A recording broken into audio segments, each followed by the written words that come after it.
Chapter 1, Stupid or Not Stupid. Zhang Dashwan, be quiet. It was the middle of the day in summer, the sun scorching the earth, the air filled with the smell of dry heat, even the big willow tree by the roadside was wilting in the heat. In the house of Widow Wu at the head of Shoshan village, Zhang Dashwan, the village idiot, was sitting on the bed, giving her a massage. At this moment, the prettiest widow in the village was lying on the bed, her summer quilt half covering her waist, unable to hide her impressive figure. When she first married into the village, everyone discussed in private that her plump body would surely bear a big, fat baby in the future. But the good times didn't last long. Not long after the wedding, her husband drank with someone and died directly. Zhang Dashwan, your shoulder massage is good, now give me a waist massage. Remember, be gentle, you idiot, you know how to treat a woman, don't you?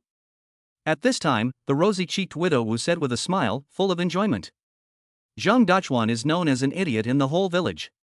Since her husband died 3 years ago, Widow Wu has been eyeing Zhang Dashwan as a labor force.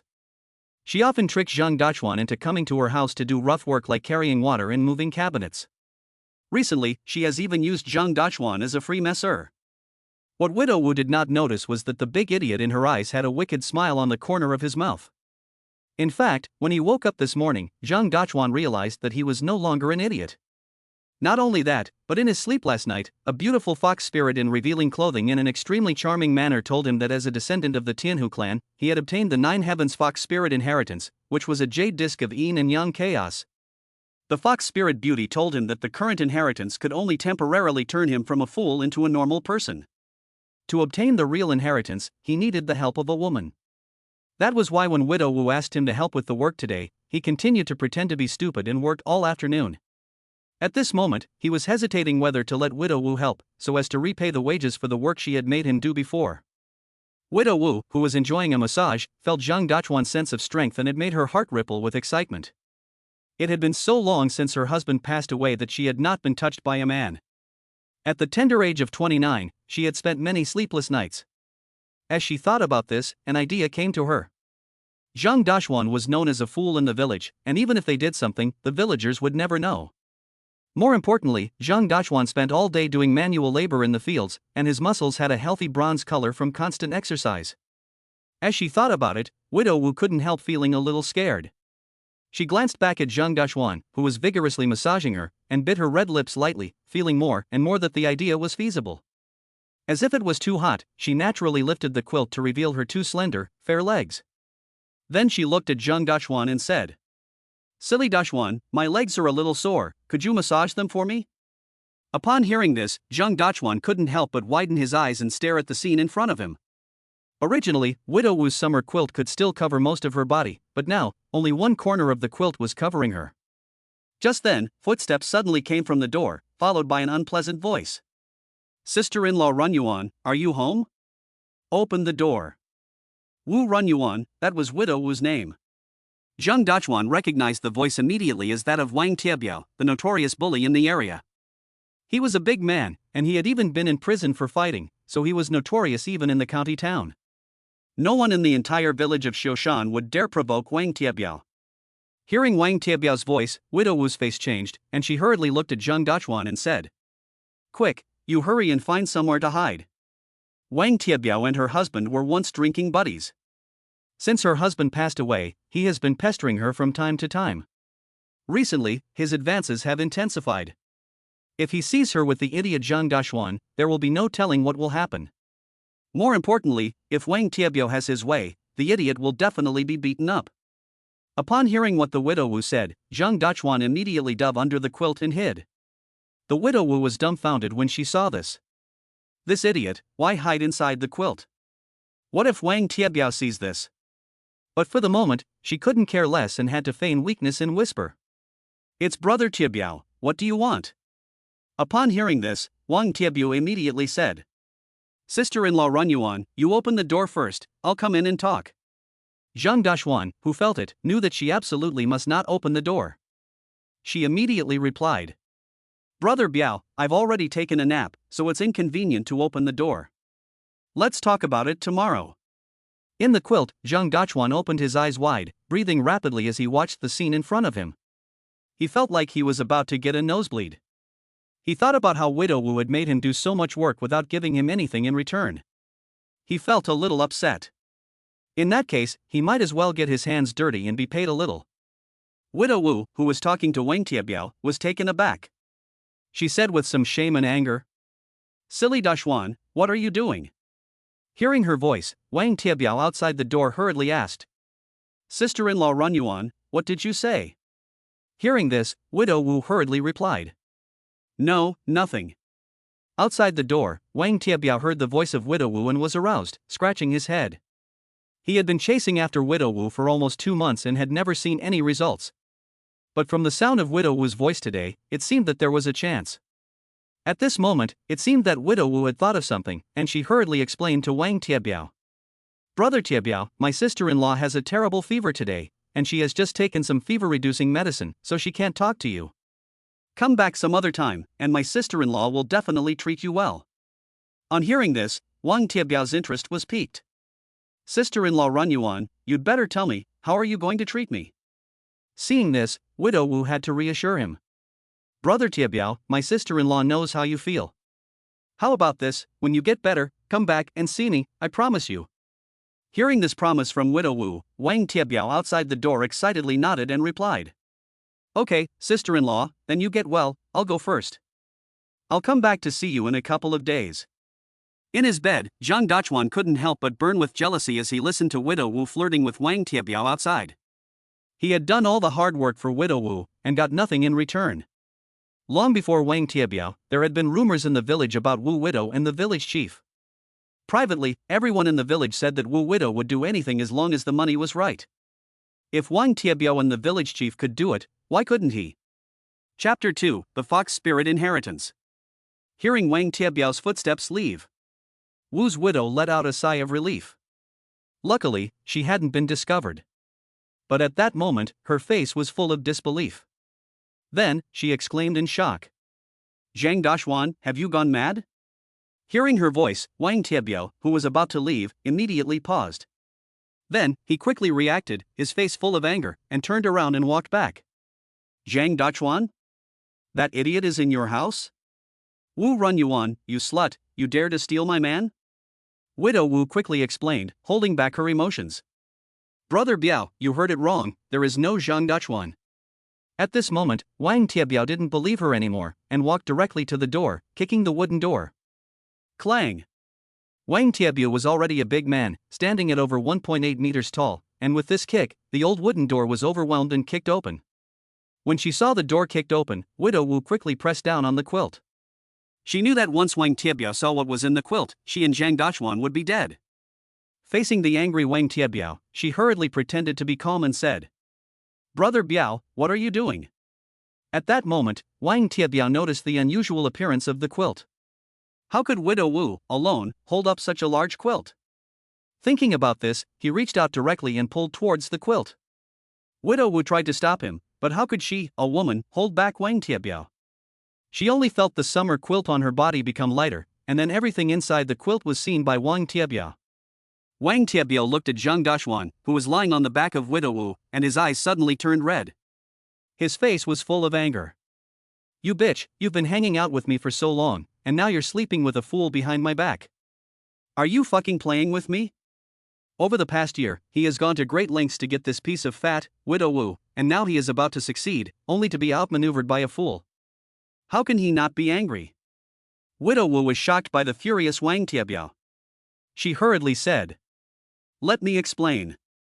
Before she could finish speaking, Wang Tiabiao's subordinate, who had been waiting in the car outside the courtyard, rushed into the house upon hearing a noise. Seeing the scene before him, he couldn't help but ask, "Boss, are we going to have a threesome?" Upon hearing this, Wang Tiabiao gave him a cold glance. The skinny subordinate was startled and didn't dare to say another word. Seeing this, Wang Tiabiao commanded, "Go and drag that idiot out and break his legs. I'm going to force my way in today." The skinny monkey's subordinate immediately nodded. Understood. With that, he dragged Zhang Dachuan off of Widow Wu's bed. Widow Wu knew that Wang Tiabiao would do what he said, so she tried to stop him. "This has nothing to do with Dachuan, so let him go." Before she could finish, Wang Tiabiao slapped her in the face. "Bitch, this is none of your business." Widow Wu was stunned by the slap. Before she could react, Wang Tiabiao grabbed her long hair and held her head down. Shut up if you don't want to suffer. Widow Wu couldn't help but close her eyes in pain. She had tried many times to outsmart Wang Tiabiao because she hated these gangsters, but she couldn't afford to offend them. She had hoped that Wang Tiabiao would give up after a long time, but she never imagined that she would end up like this. As she thought about this, she clenched her teeth and told herself that she would just regard it as being raped by an animal. At this moment, Zhang Dachuan found himself in a mysterious situation. At the moment of the yin and yang harmony, he followed the method taught in the heritage and finally opened the true heritage of the fox fairy. He felt as if he had arrived in a gray space, and above it all, there floated a huge jade plate of yin and yang chaos. Beneath the jade, there was a beautiful fox spirit shrouded in mist. Seeing Zhang Dachuan, the fox spirit giggled flirtatiously. Master, you are truly amazing, opening the true fox spirit heritage so quickly. In that case, the jade plate of chaos can be completely handed over to you. This jade plate of chaos is the most precious treasure of the ancient celestial fox clan, nurturing both yin and yang. The yang pole contains a spirit liquid that nourishes all things in the world. It will replenish itself over time after use. The yin pole contains the power of evolution. When it is full, it will help the owner evolve completely with the chaos jade plate. The chaos jade plate can evolve a total of 9 times. At that point, the protagonist can become the most powerful god in the universe. The power of evolution is different from the spirit liquid. How it is generated needs to be explored by the owner. Having said that, the beautiful fox demon walked towards Zhang Dachuan with an incredibly seductive gait. Zhang Dachuan had never seen such a beautiful and charming woman before. When the beautiful fox demon walked up to Zhang Dachuan, he couldn't help but pounce on her. The next moment, a fragrant breeze hit him, and Zhang Dachuan missed the whole thing.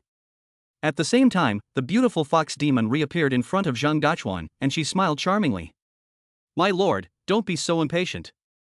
After the Chaos Jade Disc has evolved 4 times, I will be able to meet you in reality. In addition, there is another treasure of our clan that I must also give to you, and that is the Chaos Medical Scripture. Chaos Medical Scripture? Just as he was puzzled, the fox demon beauty suddenly reached out and lightly tapped him on the forehead. Zhang Dachuan felt as if countless terrifying medical techniques had instantly occupied his brain. These medical techniques seemed to come from ancient times, spanning countless glorious eras, and the vast majority of the techniques were unheard of. He was completely absorbed in it, completely lost. He didn't know how long it had been, whether it had been an instant or a century. He felt only a sharp pain in his head, and then Zhang Dachuan slowly opened his eyes. Chapter 3, A Death Was Caused. Wang Tiabiao's subordinate, Skinny Monkey, dragged Zhang Dachuan out of the house and was about to drag him by the collar and throw him in the courtyard. At that moment, he noticed that his wrist was being held tightly by a large hand that looked like a pair of iron pincers. Then, before Skinny Monkey could react, Zhang Dachuan gave a strong shake, sending the Skinny Monkey flying 360 degrees to the side. Skinny Monkey let out a scream, and after crashing heavily onto the ground and wall, he was unable to stand up for half a day. In his eyes, all that was left of Zhang Dachuan was a deep sense of awe. Although everyone called him Skinny Monkey, it was because most people on the street were big and burly. No matter what, he weighed more than 130 kilograms. Zhang Dachuan had actually thrown him directly 6 or 7 meters in the air. This strength was a bit too scary. Was this still a human? Zhang Dachuan waved his arms, feeling that at the moment his entire body was full of strength. The strength was at least 4 or 5 times that of before. Sensing all of this, his heart was also filled with shock. He came back to his senses and immediately resolved to deal with the Skinny Monkey before going after Wang Tiabiao. At that moment, the Skinny Monkey was completely dumbfounded by Zhang Dachuan's terrifying power. Seeing Zhang Dachuan walking towards him, he simply closed his eyes and pretended to faint. Seeing this, Zhang Dachuan paid no more attention to the Skinny Monkey and strode forward, kicking open the door with one kick. Inside the house, Wang Tiabiao heard the footsteps at the door and said unhappily without turning his head. Get the idiot and get out of here, don't disturb me while I'm working. Usually when he got angry with the Skinny Monkey, the latter would look scared and apologetic, but today, not only did the other party not respond, he continued to walk towards the house. Seeing this, Wang Tiabiao angrily looked up. Are you fucking deaf, disturbing my mood, I'll break your legs. As soon as he finished speaking, he couldn't help but freeze in place. He saw that the idiot, who should have been thrown out, was now walking towards him. His eyes no longer looked dull as before, but were filled with terrifying rage. Let her go, or I'll kill you today. Zhang Dachuan couldn't say what he felt towards Widow Wu. He only remembered that every time he finished work, she would cook him a bowl of hot noodles, and when he was sick, she would also take good care of him. In any case, he would never allow Wang Tiabiao, such a piece of trash, to bully Widow Wu. Hearing Zhang Dachuan's threat, Wang Tiabiao's face suddenly turned red with rage. Damn it, a fool actually dares to keep ruining his good things again and again. He is looking for death. Thinking about this, he rolled over and jumped straight off the bed, grabbed an iron stool from the side, and smashed it straight at Zhang Dachuan. Dare to ruin my good things, you fucking want to live? If you want to die, I'll send you to the Western Paradise right now. Hearing the noise, Widow Wu immediately opened her eyes. When she saw Wang Tiabiao holding an iron stool and smashing it at Zhang Dachuan, she couldn't help but exclaim. Silly Dachuan, you better hide. Wang Tiabiao used to fight and make trouble as much as he ate and drank. He was as strong as a bull. If this were to hit, it would be a minor injury of a broken head and bleeding, or a severe injury of a lifelong disability. However, at the moment, Zhang Dachuan had no time to hide. Just as she was about to avert her eyes in fear of the bloody scene to come, she was about to close them. But then she saw Zhang Dachuan raise his right hand expressionlessly in the face of Wang Tiabiao's attack. Seeing Zhang Dachuan reach out to block, Wang Tiabiao was certain that at least his entire right arm would be broken in the blow. He sneered, thinking that Zhang Dachuan was really looking for trouble by even thinking of blocking. The next moment, the iron stool slammed down heavily onto Zhang Dachuan's hand. Then, Wang Tiabiao's face quickly changed from disdain to confusion, and then to shock. He saw that the iron stool was firmly grasped by Zhang Dachuan's large hands, and it was unable to advance any further. At the same time, Wang Tiabiao felt as if he had smashed into a wall of iron and steel, unable to cause the slightest harm. How is this possible? Wang Tiabiao looked in horror at the scene before him. He had come from the Sanda team before, and even if he no longer exercised, his strength should be at least twice that of an ordinary person. When he came back to his senses, he tried hard to pull the iron stool from Zhang Dachuan's hands, but no matter how hard he tried, it didn't budge. The next moment, Zhang Dachuan suddenly lifted his leg and kicked Wang Tiabiao in the stomach. Wang Tiabiao felt a huge force like a mountain slam into his stomach. He let out a scream and was kicked 2 meters away, slamming into the water tank nearby. Seeing this scene, Wu the widow on the bed couldn't help but widen her eyes, and an egg could be stuffed into her mouth. Is this still the silly Dachuan she knows? After kicking Wang Tiabiao away, Zhang Dachuan picked up the iron stool and strode towards Wang Tiabiao like a war god. At this moment, even the strong Wang Tiabiao couldn't help but panic a little. He never imagined that he would be unable to defeat Zhang Dachuan, the village idiot who was well known for his strength. Even in the county town, his reputation was formidable. Without thinking, he saw a porcelain jar for storing water sitting nearby, so he picked it up and threw it at Zhang Dachuan with all his strength. Seeing this, Zhang Dachuan swung the iron stool and smashed it over. Boom! The porcelain jar shattered in the air, sending shards flying. They cut open Zhang Dachuan's worn clothes, and the entire person was drenched in water from the jar, which also added a few more wounds to his body. At the same time, his momentum did not abate, and he rushed to Wang Tiabiao's face, clenching his fists and smashing them into his face. Ah! With a shocking scream, Wang Tiabiao felt like his teeth were about to be smashed. He was unable to resist the blow and fell heavily to the ground. As he fell, he seemed to see a bloody tooth fly out of his mouth. Before he could get up again, Zhang Dachuan had already stepped on his head with his foot. Wang Tiabiao had always been used to being rude, and being stepped on by Zhang Dachuan made him feel extremely suffocated and angry. He couldn't help but threaten. Stupid idiot, you immediately release me and kneel down and apologize. Otherwise, I'll get your whole family. Upon hearing Wang Tiabiao's words, Zhang Dachuan's face immediately turned cold, his eyes flashing with murderous intent, his tone icy cold. Threaten me? Believe it or not, I'll get you today. As he finished speaking, Zhang Dachuan suddenly stamped on Wang Tiabiao's ear and rubbed it hard. The intense pain caused Wang Tiabiao to scream in agony, while at the same time, he felt like his head was about to explode from Zhang Dachuan's stomping. At this moment, he, who had always been arrogant, couldn't help but panic a little. Seeing this scene, Widow Wu on the bed hurriedly persuaded. Deshachuan, are you crazy? Release the person quickly, or you'll be finished if someone dies. Facing Widow Wu's persuasion, Zhang Deshachuan turned a deaf ear to it. Continuing to increase the intensity, Wang Tiabiao felt that his head was really about to be stepped on. Seeing this, Widow Wu anxiously looked at Wang Tiabiao and said, Wang Tiabiao, he's a fool, what are you fighting with a fool for? Do you hate your life? She was extremely disgusted with Wang Tiebiao and wished that he would die, but she was anxious because if Wang Tiebiao died, Dachan would also be finished. This woke Wang Tiebiao up, and he reacted, breaking out in a cold sweat. As the saying goes, the barefooted are not afraid of wearing shoes, and the life-desperate are not afraid of being barefoot. The fool's reckless energy is coming back, and he really could die here today. Chapter 4, No Future. Thinking about this, he hurriedly admitted his mistake. Dachuan, I was wrong. I shouldn't have offended you by being stupid. Please let me off the hook today. Seeing Wang Tiebiao say this, Widow Wu also took the opportunity to persuade him. Silly Dachuan, just let him go. It's not worth it to fight with someone like him. Hearing this, Wang Tiebiao took the opportunity to say, I promise you, I will never dare to cause trouble again. Zhang Dachuan then let go of the foot on his head and sneered. In the future? You piece of trash, with the blood clots in your liver, you will be reporting to the King of Hell in less than half a month. Where is there any future? If you have the time, go prepare your funeral properly. Get out. As soon as the words fell, Zhang Dachuan let go of the foot on his head. After inheriting the Chaos Medical Sutra, Zhang Dachuan felt that the medical knowledge in his head was more amazing than any medical expert.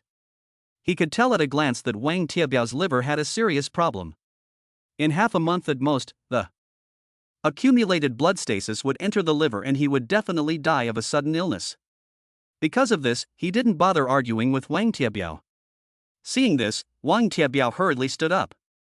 He sneered in his heart, this idiot is still pretending to be a miracle healer. My liver has never had any problems, so what nonsense is he talking about? He has been messing around in the countryside for so long, but he has never been treated like this before. This is something that must be said. Wang Tiebiao went out the door and saw the skinny monkey lying against the wall. He said coldly, Don't fucking pretend to be dead, get up. Upon hearing this, the skinny monkey got back up and looked at Wang Tiebiao respectfully, explaining. That idiot was so strong, he knocked me unconscious. Brother Tiebiao, are we going to? Before he could finish his question, Wang Tiebiao interrupted icily. Let's go back to the county first. After a few days, when we've gathered all the brothers, we'll come back to the village and show these bitches what happens when they mess with me. After Wang Tiebiao left, the house was left with only two people, Widow Wu and Zhang Dachuan. Widow Wu came back from her earlier shock and said gratefully, Deshachuan, I thank you. If it weren't for you, I would have been raped by that beast Wang Tiebiao today. As she said this, she suddenly remembered what had happened between the two of them earlier, and her heart sank. She hurriedly asked, Deshachuan, has your mind returned to normal? Deshachuan dared not look directly at Widow Wu, and nodded in a muffled voice, replying, Well, it seems to be back to normal. Hearing what Deshachuan said, Widow Wu's face flushed, and she hurriedly continued to ask softly, Do you remember what just happened? How did you return to normal? Zhang Dachuan did not dare to tell Wu Widow the truth.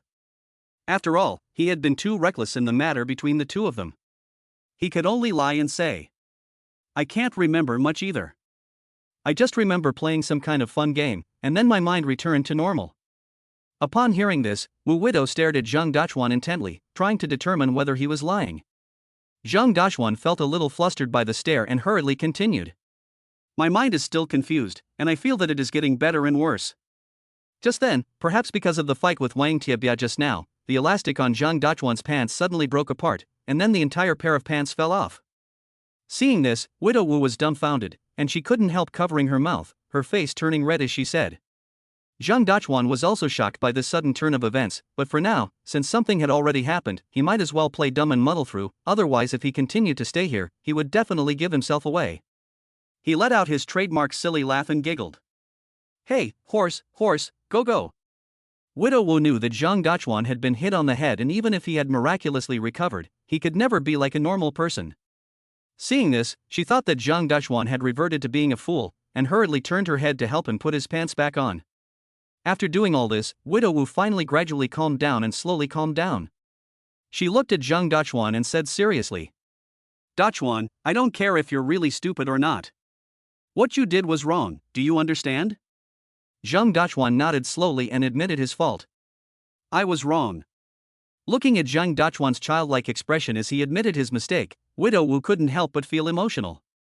After all, he was mentally challenged, and she couldn't be too harsh on him.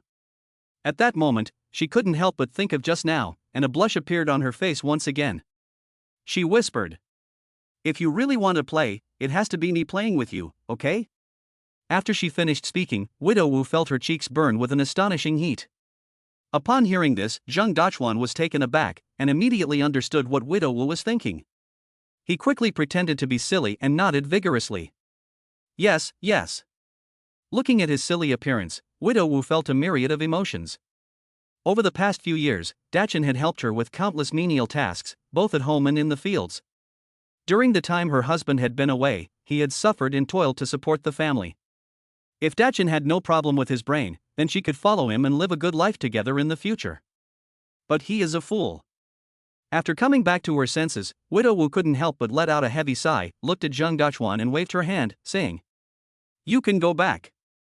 Zhang Dachuan didn't know what was going on in Widow Wu's mind, thinking that he had gotten away with it, and immediately left Widow Wu's house with a silly smile.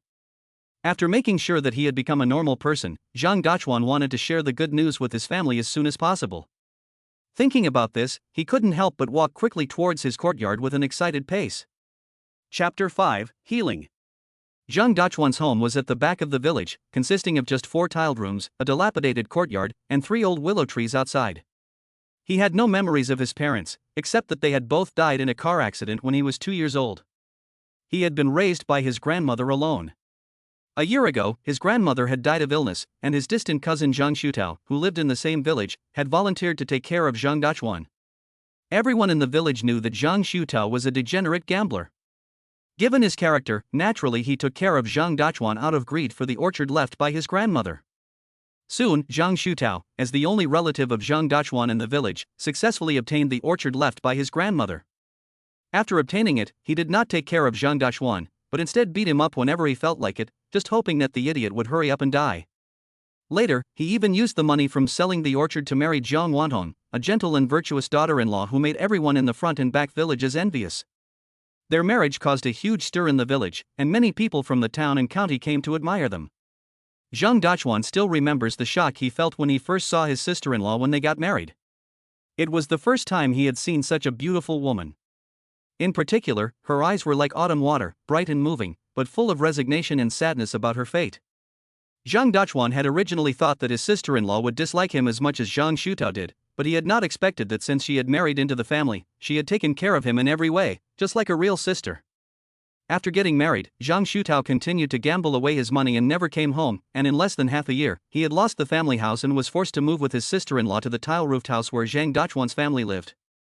Half a month ago, Zhang Shutao lost even more money, and in a fit of rage, he beat someone seriously at the casino and was arrested and sentenced. During Zhang Shutao's absence, his sister-in-law had been taking care of him. Although they were living in straitened circumstances, they were able to console each other like family. It can be said that if it wasn't for his sister-in-law's careful care over the past 2 years, he would have starved to death in the village long ago. Recalling all the good things his sister-in-law had done for him, Zhang Dachuan couldn't help but secretly resolve in his heart that now that he had obtained the legacy of the fox spirit, he would definitely let his sister-in-law live a good life in the future. Thinking about this, Zhang Dachuan took big strides towards the house with anticipation. As soon as he reached the door, he heard the sound of splashing water coming from inside the house. Was there a flood in the house? Zhang Dachuan's heart tightened, and he hurriedly pushed the door open. Suddenly, he felt the moisture from the room coming at him, and it made it hard for him to open his eyes. When he came to his senses, he couldn't help but stare ahead with wide eyes. In the middle of the room, there was a large bathtub, surrounded by hot steam. In the steam, a hazy figure was wiping her beautiful body with a hot towel. Zhang Dachuan recognized her at once as his sister-in-law, Zhang Wanhong. What was his sister-in-law doing? Ghoul. Although they had been living together for almost a year, this was the first time he had seen his sister-in-law bathing. No, he had to get out of there quickly. If his sister-in-law found out, how could he face her in the future? Zhang Dachuan was about to turn around and leave. In his haste, he forgot that there was a wash basin for washing hands by the door every day. With a loud clang, Zhang Dachuan froze in place as if struck by lightning. Meanwhile, Zhang Wanhong, without paying attention to anything else, immediately hid her whole body in the bathtub and turned around to ask, "Who is it?" Facing his sister-in-law's gaze, Zhang Daxuan knew that there was no way to avoid it, and he rubbed the back of his head and smiled awkwardly. "Sister-in-law, it's me." Upon hearing this, sister-in-law, who was full of nervousness, replied. "It's you, Daxuan. Why didn't you tell me you were back?" Zhang Wantong couldn't help but blush as she thought about how she had just been caught by Zhang Daxuan. Although she had gotten to know him over the past year, she knew that he was just a fool, but no matter what, he was also a grown man. Thinking about this, she asked softly. "Daxuan, did you just get back?" Upon hearing this, Zhang Daxuan immediately replied. "Yes, I just got back." His wife-to-be let out a sigh of relief. He just got back, so he probably didn't see anything, and she was just being paranoid.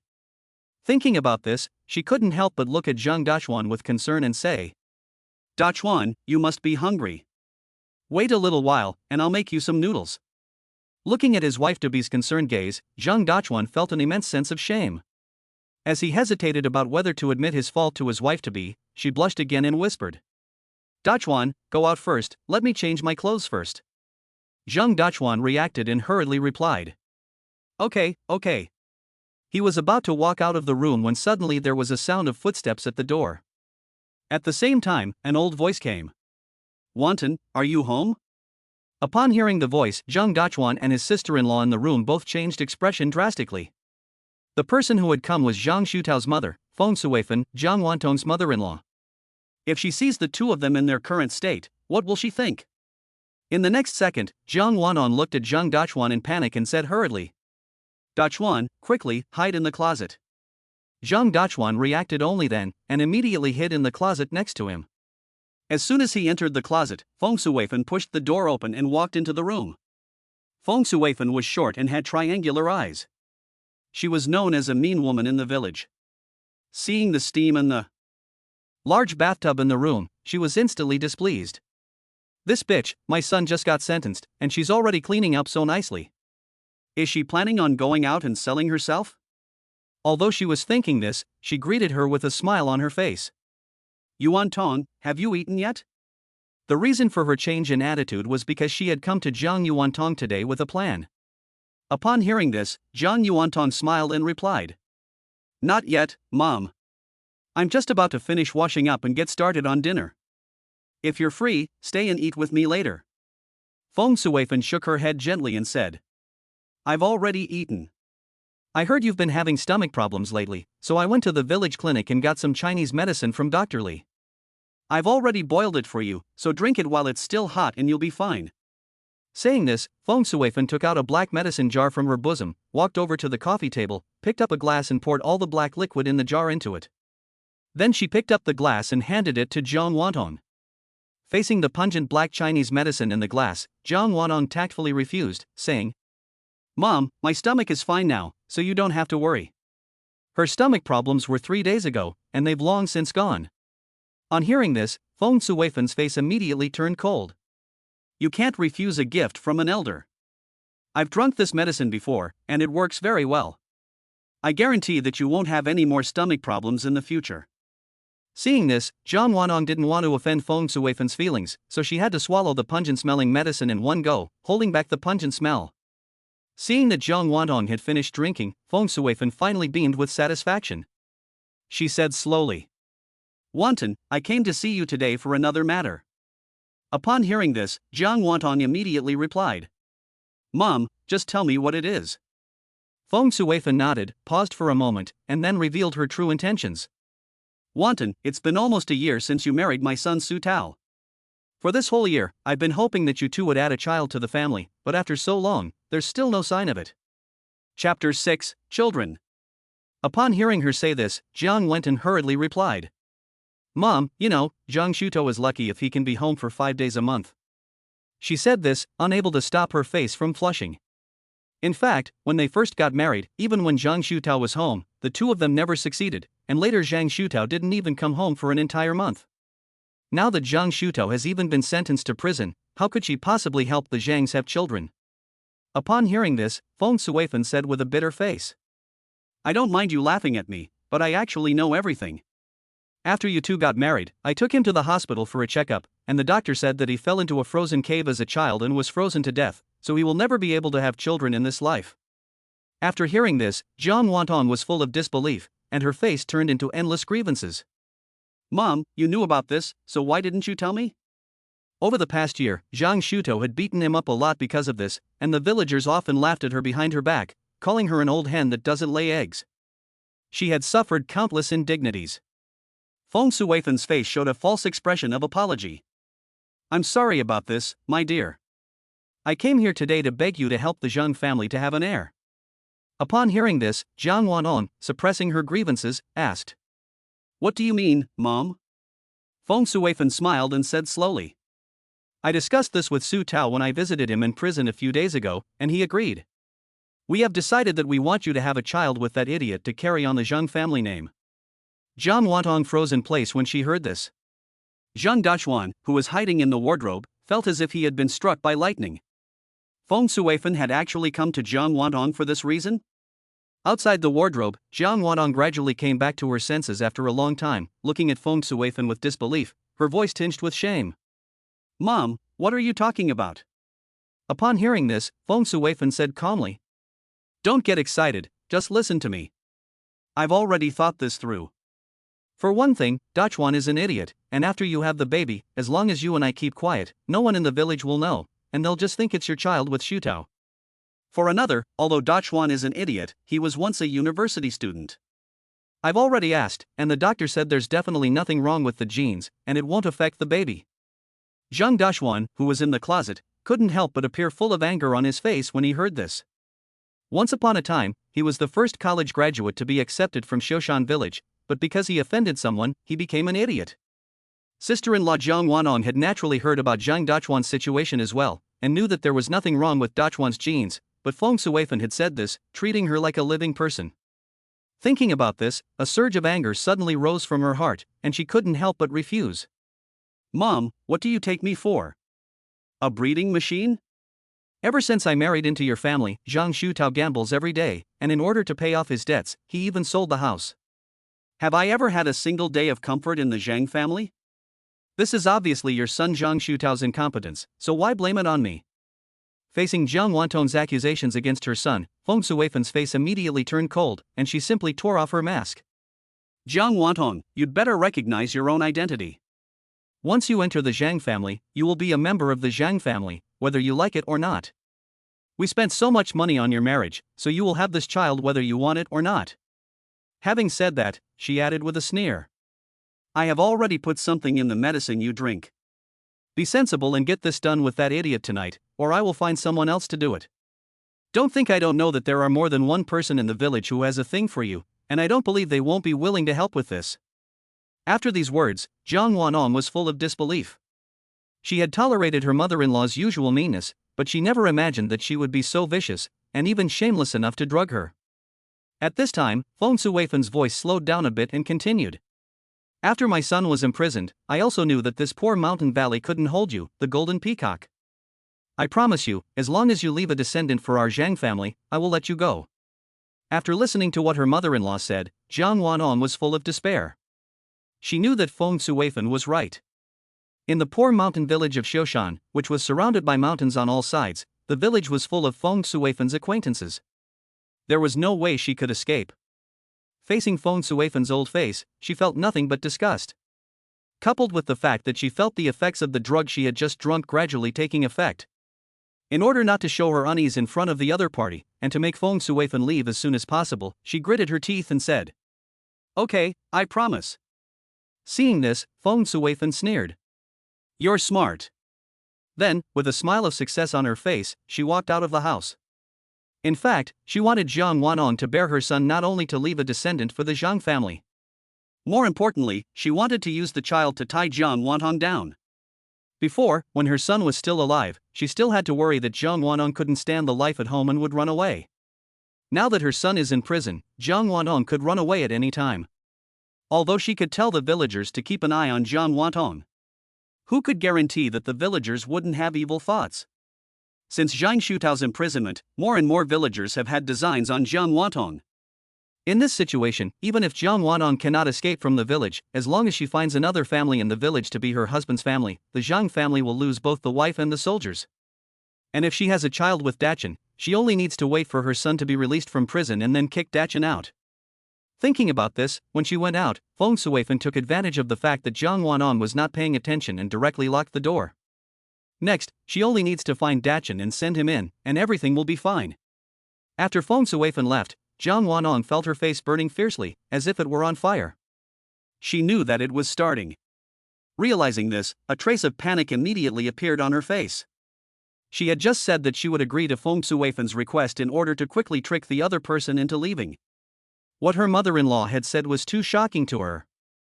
Right now, she had to hurry and first release Dachuan from the small and cramped closet. Thinking about this, she hurriedly walked over to the closet and opened it.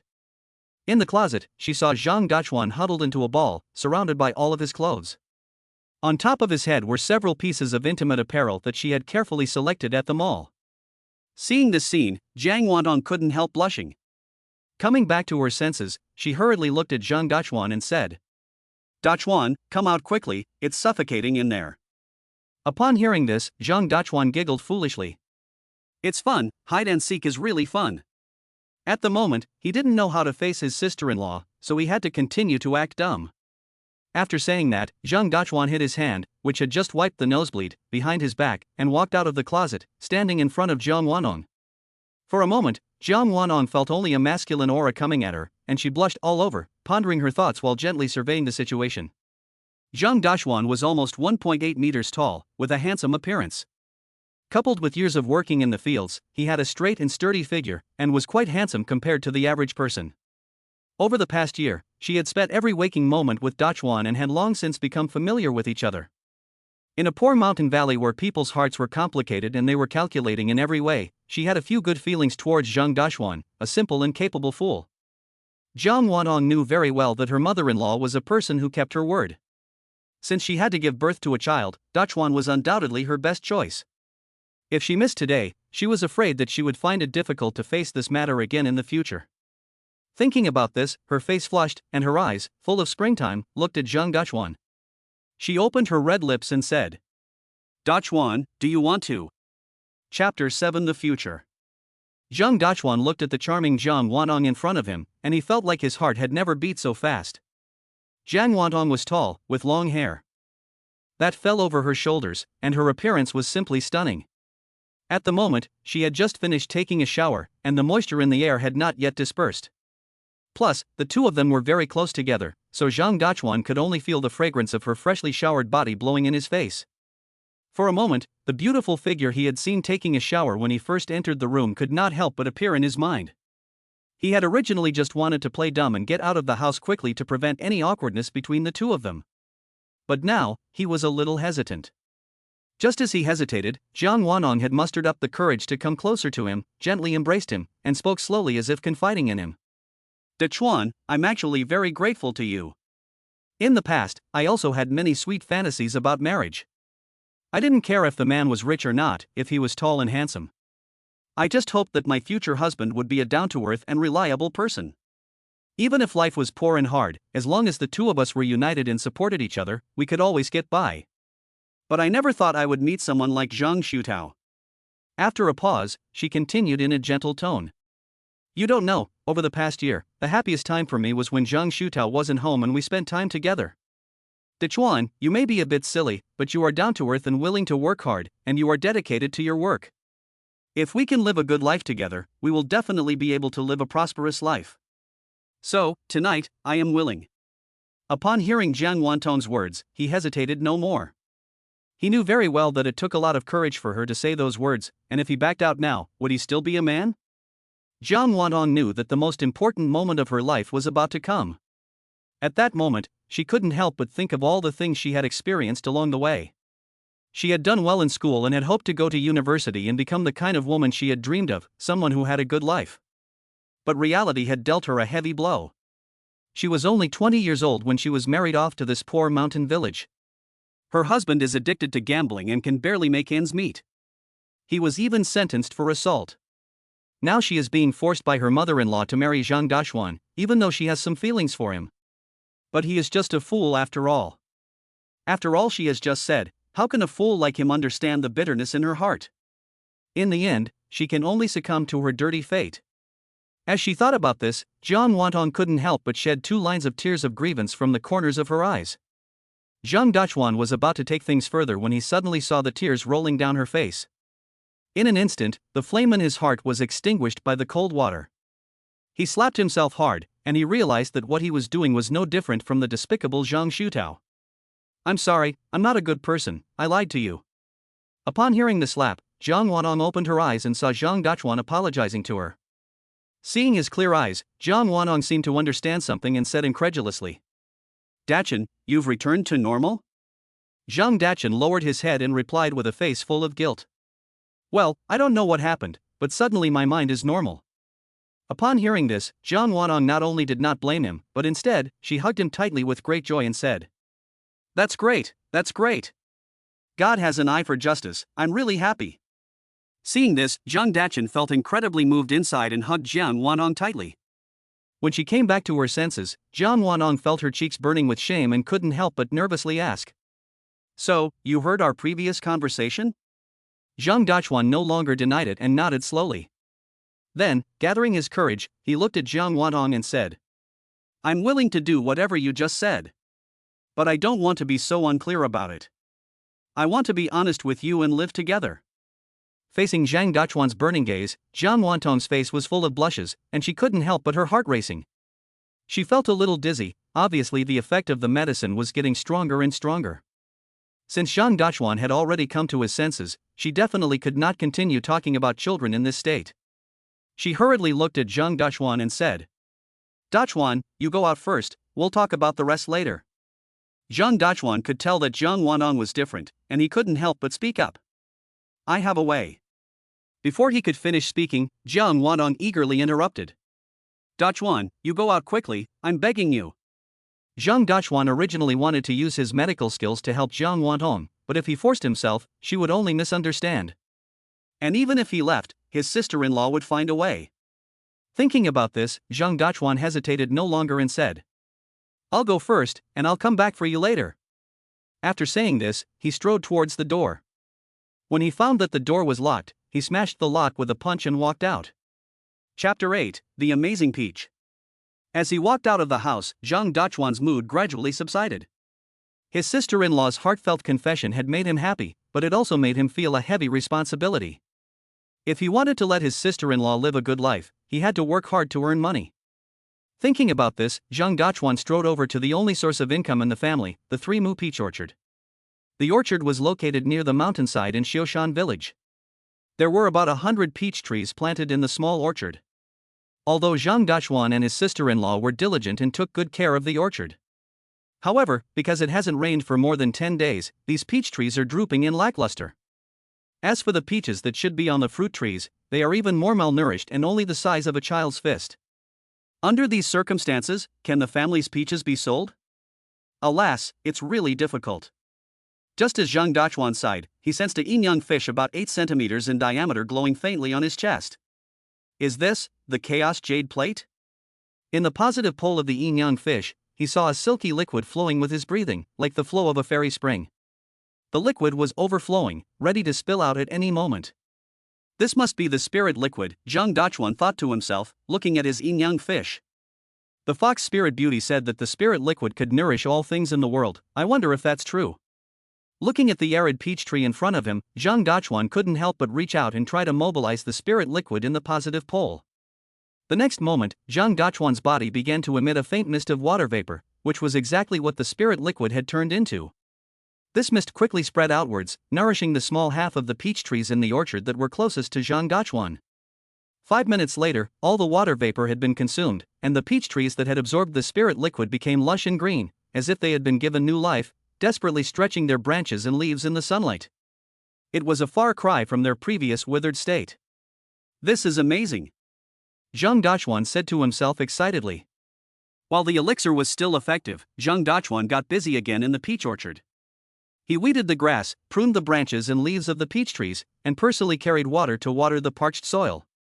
He didn't return to the village until the sun had set.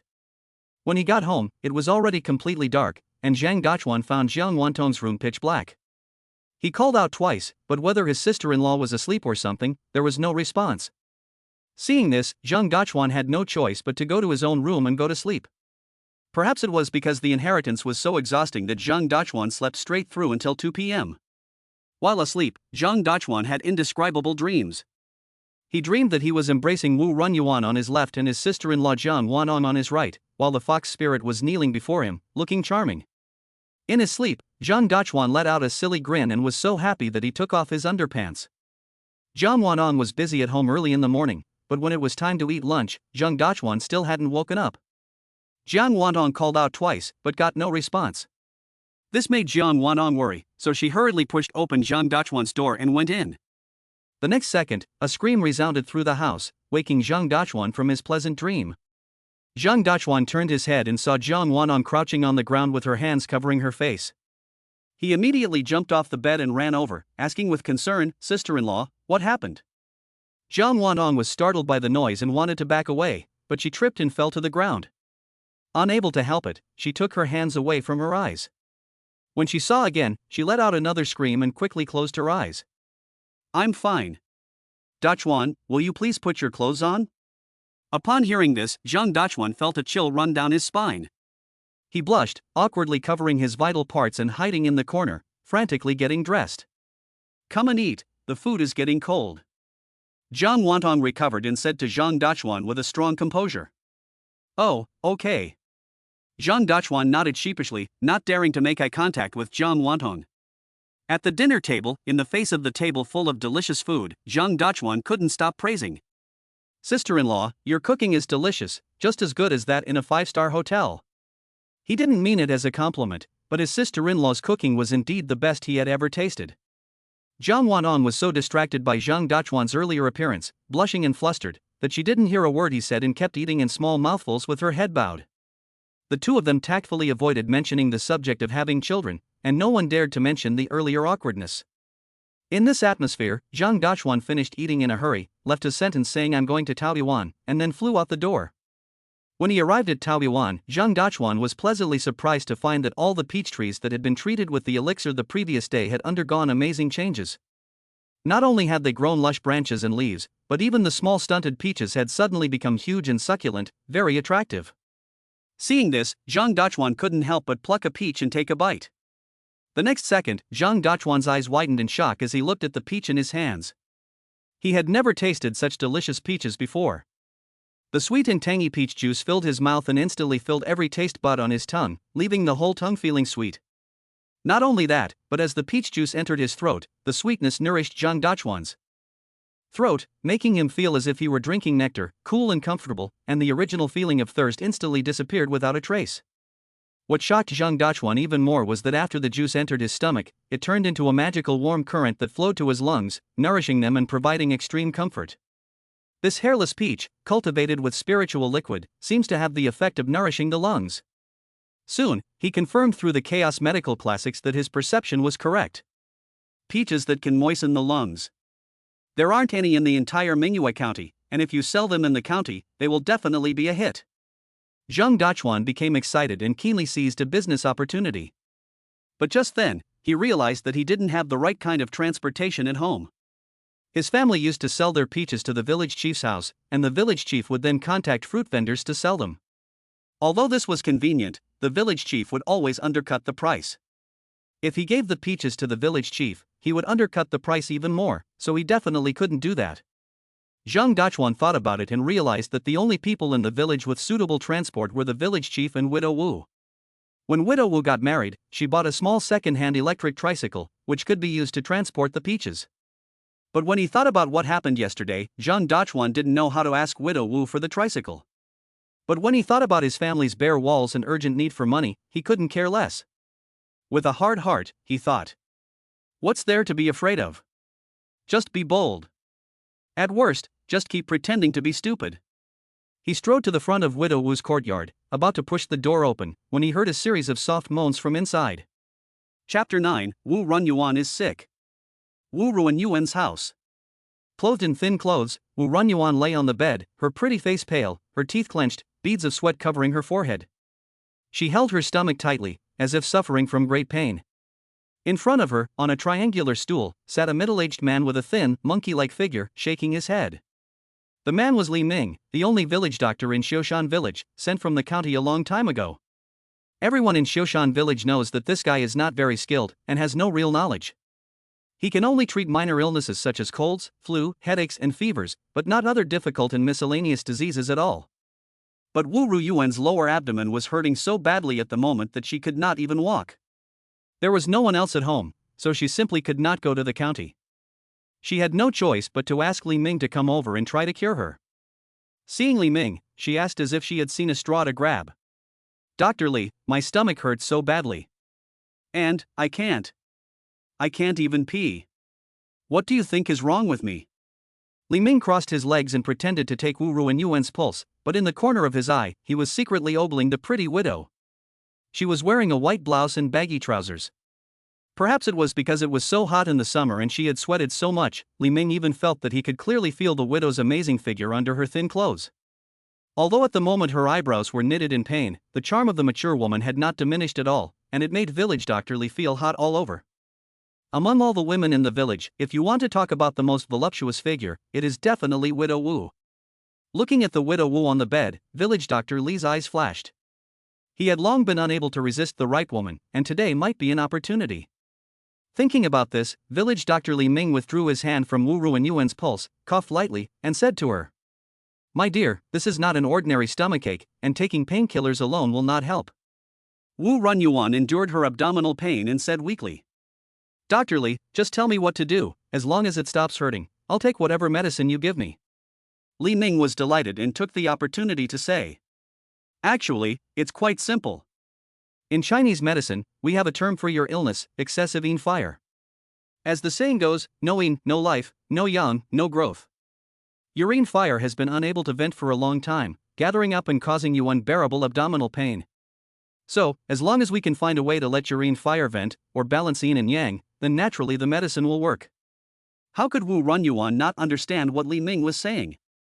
This sanctimonious guy is saying that he misses men in a roundabout way. Judging from the shifty look in his eyes, he must be up to no good right now. Sure enough, after Li Ming finished speaking, he rubbed his hands together and said shamelessly, "This illness of yours should be treated as soon as possible. Since you have asked me to treat it, I naturally want to do my best to cure you. I won't lie to you, as long as we do something that you both want, your illness will be cured immediately." Upon hearing this, Wu Runyuan blushed, angry and annoyed. She had clearly just been taken advantage of by Zhang Dachuan not long ago, so how could she have excess yin fire? If she wasn't too sick to move, Wu Runyuan really wanted to kick this bastard out for taking advantage of her. But before Wu Runyuan could rebuke Li Ming, her abdominal pain suddenly intensified, as if being cut by a knife. Wu Runyuan let out a cry of pain, and the whole person curled up on the bed, bowing like a shrimp. Her face was pale with pain, and she could only weakly ask Li Ming, "Dr. Li, I'm definitely not okay in this state. Do you have any other solutions?" Seeing how badly Wu's wife was suffering, Li Ming actually felt a little worried. His half-baked medical skills had not diagnosed the actual condition of the other party, and he was just thinking of taking advantage of the situation. But now, if something happened to Wu Runyuan, he would have to take responsibility. With no choice, Li Ming could only settle for the second best. "If that doesn't work, I'll massage you by hand. You must extinguish the yin fire, otherwise your life may be in danger." As he spoke, he had already climbed onto the bed and placed his hand on the waist of Widow Wu. Wu Runyuan was so angry that she wanted to open her mouth and rebuke Li Ming for being shameless, but all she could manage was an agonized cry of pain. She was so desperate that tears began to well up in her eyes. Seeing Wu Runyuan's agonized expression, Li Ming, the village doctor, did not look worried at all. Instead, he gently lowered a large hand. Feeling Li Ming's movement, Widow Wu's eyes were full of humiliation. Widows have a lot of trouble, and in a small mountain valley like Shoshan village, a pretty widow like Wu Runyuan, who is also very attractive, often has no choice. In fact, since her husband died so long ago, apart from the fact that the village chief took advantage of her because she needed his help selling fruit, she has not had a substantive relationship with any other man. Just at this critical moment, there was a knock on the door. Zhang Dachuan's voice sounded like music to Wu's ears at that moment. "Are you home, Sister Wu?" "It's me, Zhang Dachuan." "Zhang Dachuan? That idiot?" Li Ming's face fell, and he was thinking of some way to get rid of him when Wu Runyuan on the bed, despite the pain, shouted, "Dachuan, I'm home, come in quickly." Li Ming cursed under his breath, and could only quickly put away his beastly behavior, sit back down on the stool, and pretend to be a gentleman. He looked at the relieved expression on the widow Wu's face and sneered to himself. It's just a fool who came here, and he was sent away with just a few words. You still think you can get away with it? Zhang Daxuan pushed open the door and saw Li Ming sitting on a stool at a glance. He said in surprise, Dr. Li, what are you doing here? Li Ming snorted. I'm treating the widow Wu. If you have nothing to do, stupid Daxuan, just go and don't waste my time. Zhang Daxuan hurriedly looked at Wu Runyuan on the bed and asked in surprise. Sister Wu, what's wrong? Are you not feeling well? As he spoke, Zhang Daxuan walked over and held Wu Runyuan's hand with concern. As soon as their hands made contact, Zhang Daxuan's body trembled slightly and he became slightly distracted. Because at that moment, in his mind, a body outline that strongly resembled Wu Runyuan was presented in perspective, thanks to the power of the Chaos Medical Sutra. Chapter 10, Healing Wu Runyuan. In this perspective, Zhang Daxuan clearly saw that there were some small gravels in Wu Runyuan's lower abdomen. These gravels had gathered together to form stones that blocked the flow of urine, causing Wu Runyuan to be in excruciating pain. Zhang Daxuan hurriedly comforted Wu Runyuan, saying, Don't be afraid, sister-in-law. You have uric stones, but as long as the stones are broken, the pain will go away. It's not a serious illness. Li Ming was pondering how to get rid of Zhang Daxuan, the idiot, so that he could continue his good deed. Hearing him say this, he suddenly became furious and asked, What are you, an idiot, talking nonsense for? This is excessive yin fire in traditional Chinese medicine, a deadly disease. Get out of here, don't delay me from saving lives. With that, Li Ming tried to get rid of Zhang Daxuan. Zhang Daxuan pushed Li Ming away and looked at him coldly, saying, If you say it's an excess of yin fire, then just use the 3 herbs of plantain, angelica, and asarum, simmered in warm water, and she'll be fine. Li Ming was a mediocre doctor who had never read many medical books in his life, so how would he know how to use Chinese medicine? Hearing Zhang Daxuan's confident words, he nodded and pretended to be knowledgeable, saying, Ah, yes, this prescription you mentioned really is the right remedy, but these medicines won't have an immediate effect, I'll prepare them later, the most important thing now is to relieve her pain. Zhang Daxuan's smile grew wider at the corners of his mouth, but his eyes grew colder. He stepped forward, grabbed Li Ming by the collar, and lifted the skinny fake doctor up with one hand. His voice was cold as he said, Among the 3 herbs I mentioned earlier, plantain is diuretic, angelica is blood activating, and there is no problem using them. But asafoetida is real poison, and it cannot cure any disease at all. You are a doctor, but you can't even tell the difference between these two, which shows that what you said about excessive yin fire is all bullshit. Li Ming was a little confused by the questioning for a moment, and he looked at Zhang Daxuan in shock, saying, You. Aren't you an idiot? How do you know all this? Silly your mother's head. Zhang Daxuan shouted angrily, raised his palm, and gave Li Ming 2 slaps, which knocked the guy's eyes out and caused half of his face to swell up. Immediately afterwards, Zhang Daxuan kicked Li Ming to the ground again, pointed at the entrance and said, Get out of here before I lose my temper. If you dare to cheat and bully Sister Wu again, I'll break your legs. Li Ming clambered up from the ground, pointing at Zhang Daxuan, You idiot, you dare to hit me, I'm the village doctor of Xiushan village. Believe it or not, I'll go find the village chief. Zhang Daxuan raised his fist again. Li Ming shivered, dared not say another word, picked up his medicine box and stumbled out of the door. But before he had taken 2 steps, Zhang Daxuan's voice came from behind him, Wait. Leave me your silver needles. Li Ming dared not argue, obediently placed the needle case on the nearby table, and then ran off without a trace. Zhang Daxuan picked up the needle case, walked over to the bed, and said softly to Wu Runyuan on the bed, Sister Wu, don't be afraid, I'll give you a stone removal. Wu Runyuan was already a little confused by the pain, and she had no time to think about why Zhang Daxuan knew medical skills. She could only desperately grab Zhang Daxuan with her hand and weakly beg, Daxuan, hurry and save me, my stomach hurts so much. This was Zhang Daxuan's first time treating someone in his life. Without the Chaos Medical Classic, he would never have dared to take on this job. His eyes were bright, as if he had X-ray vision, and he easily looked through Wu Runyuan's body. The Chaos Medical Classic in his mind was running, constantly giving Zhang Daxuan various medical information, guiding him like the most skilled physician on how to cure the illness. Zhang Daxuan held the silver needles and began to insert them into the triangular area 2 inches below Wu Runyuan's belly button. However, the black trousers were seriously hindering the treatment. Eager to save the patient, Zhang Dachuan didn't think twice and casually pulled down the long trousers. Wu Ruyuan felt a chill run through her body, and an amazing sight suddenly entered Zhang Dachuan's eyes. Seeing what was in front of him, Zhang Dachuan couldn't help but be momentarily distracted. Although he had seen quite a bit last time, it was secretly. This time, however, it was done openly. Just then, he noticed the painful expression on Widow Wu's face, cursed himself for being a beast, and quickly calmed down. He spread open the needle sack and took out 4 needles. Then, facing Widow Wu's lower abdomen, he raised his hand and dropped the needle, placing the silver needles on Wu Runyuan in a symmetrical manner with great steadiness. At the same time, the needle tips hit the stones with incredible accuracy. Then, Zhang Dachuan bent his fingers and lightly tapped on the needle tips. Widow Wu felt a sharp pain and couldn't help but let out a cry. Seeing this, Zhang Dachuan could only gently comfort her. "It'll be over soon, just bear with it a little." As Zhang Dachuan lightly flicked the silver needle, the trembling needle evenly transmitted the force into Wu Runyuan's body. In less than 30 seconds, the stones shattered into smaller particles. In an instant, the blocked urine was unblocked and rushed towards the door without hindrance. Chapter 11, Preparing for Revenge. She couldn't help but let out a gasp, and tried to get up and run outside. But it was already too late. This scene happened to fall into Zhang Dachuan's eyes, and it made him freeze in his tracks. Widow Wu also froze in her tracks, and the next moment, her face was flushed with red.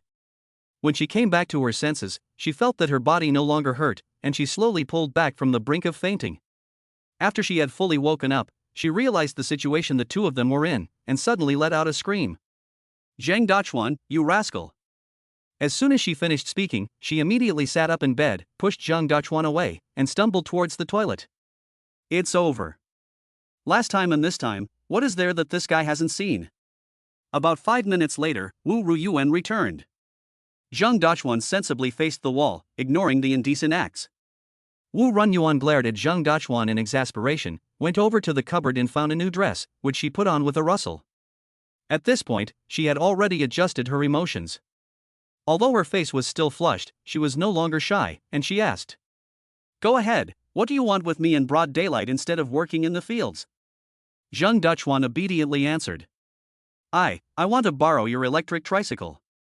Seeing Zhang Dachuan looking as if he had done something wrong, Wu Runyuan burst out laughing.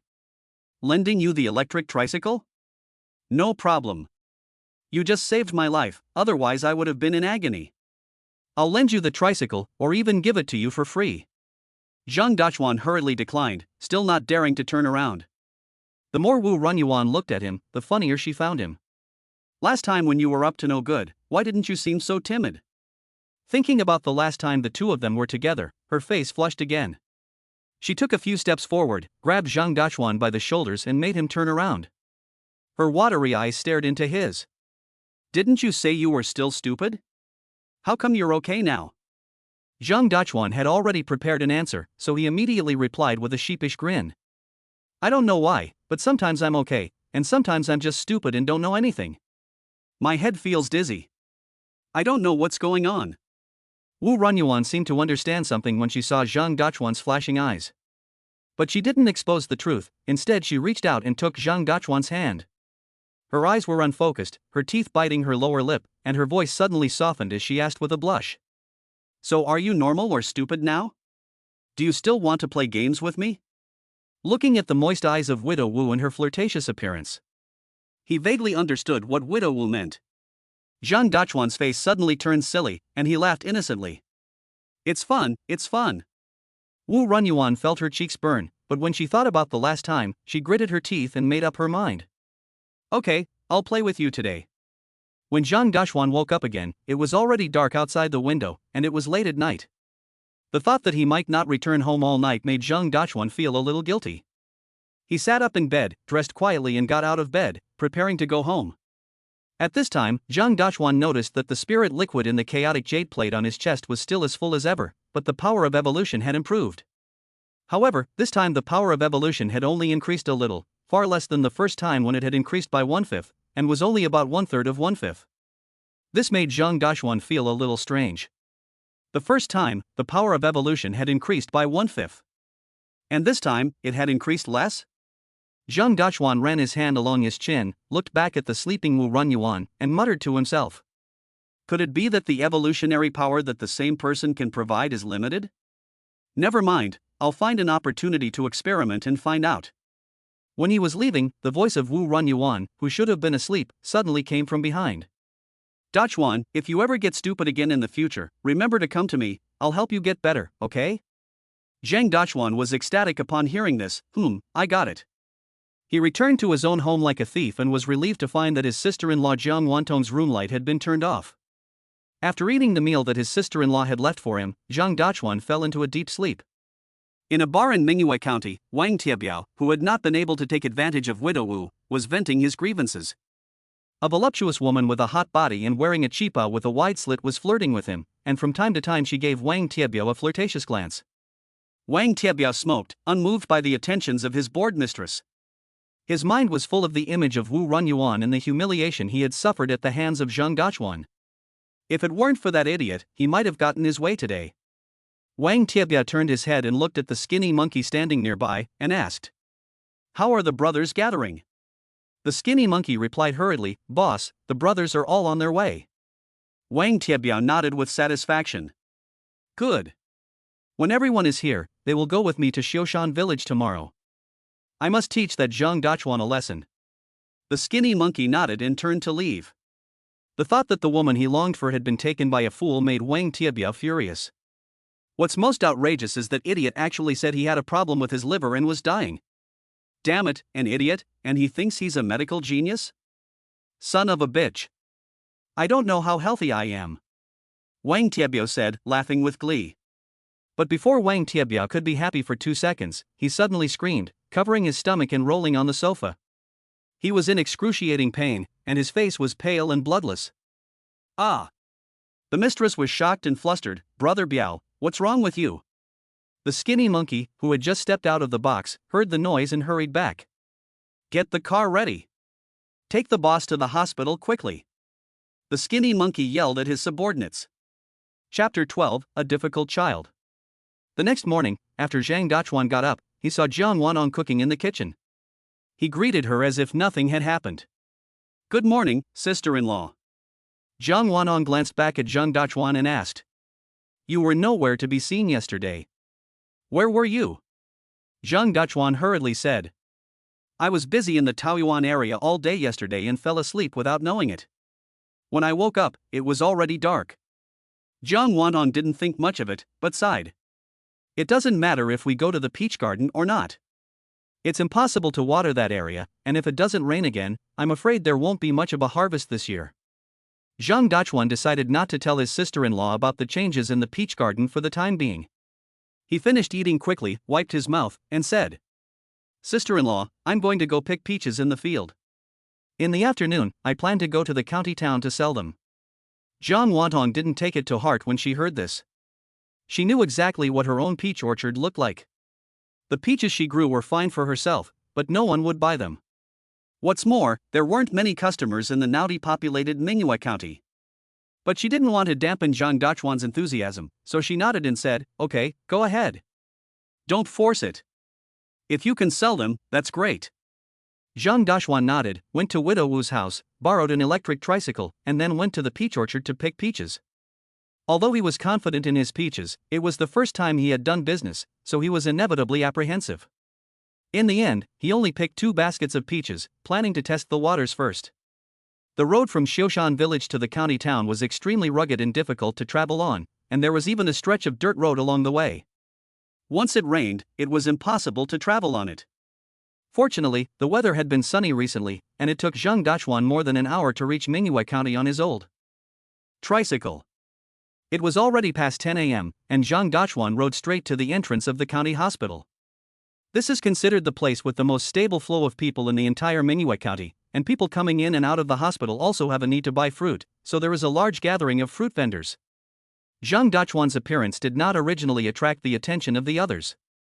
But when he laid out the peaches in the basket one by one, the fruit vendors couldn't take their eyes off them. Zhang Dachuan's peaches were not only large and red in color, they were also crystal clear and exuded a refreshing fragrance. Not to mention the taste, just the appearance and flavor alone were 2 streets ahead of the other fruit sellers. Finally, one fruit seller couldn't help but approach and ask Zhang Dachuan, "Brother, how much are your hairless peaches? A new variety? I've never seen them before." Zhang Dachuan smiled slightly.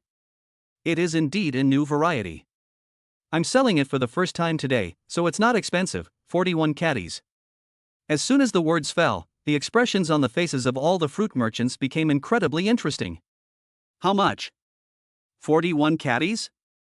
You're joking." The fruit merchant who asked him first said with a glare in his eyes. Seeing this, another fruit merchant kindly suggested, "Brother, these are peaches, not gold. You're selling them for 40, do you think people are stupid?" At this point, a man selling hairless peaches nearby snickered. "I don't think other people are stupid, he is." "Ha, 41 caddies, that's more like 4 yuan per caddy." Zhang Dachuan could take other people's ridicule, but he could not stand the word stupid. It was hard for him to recover from being called stupid, and he was particularly sensitive to this word. Zhang Dachuan gave the man who had mocked him a cold stare and said coldly, "For yuan per caddy is just average stuff, but my peaches are the best kind, carefully tended and cultivated. The nutritional value of one is equivalent to that of your basket, and I'm selling them at a bargain price of 41 caddies."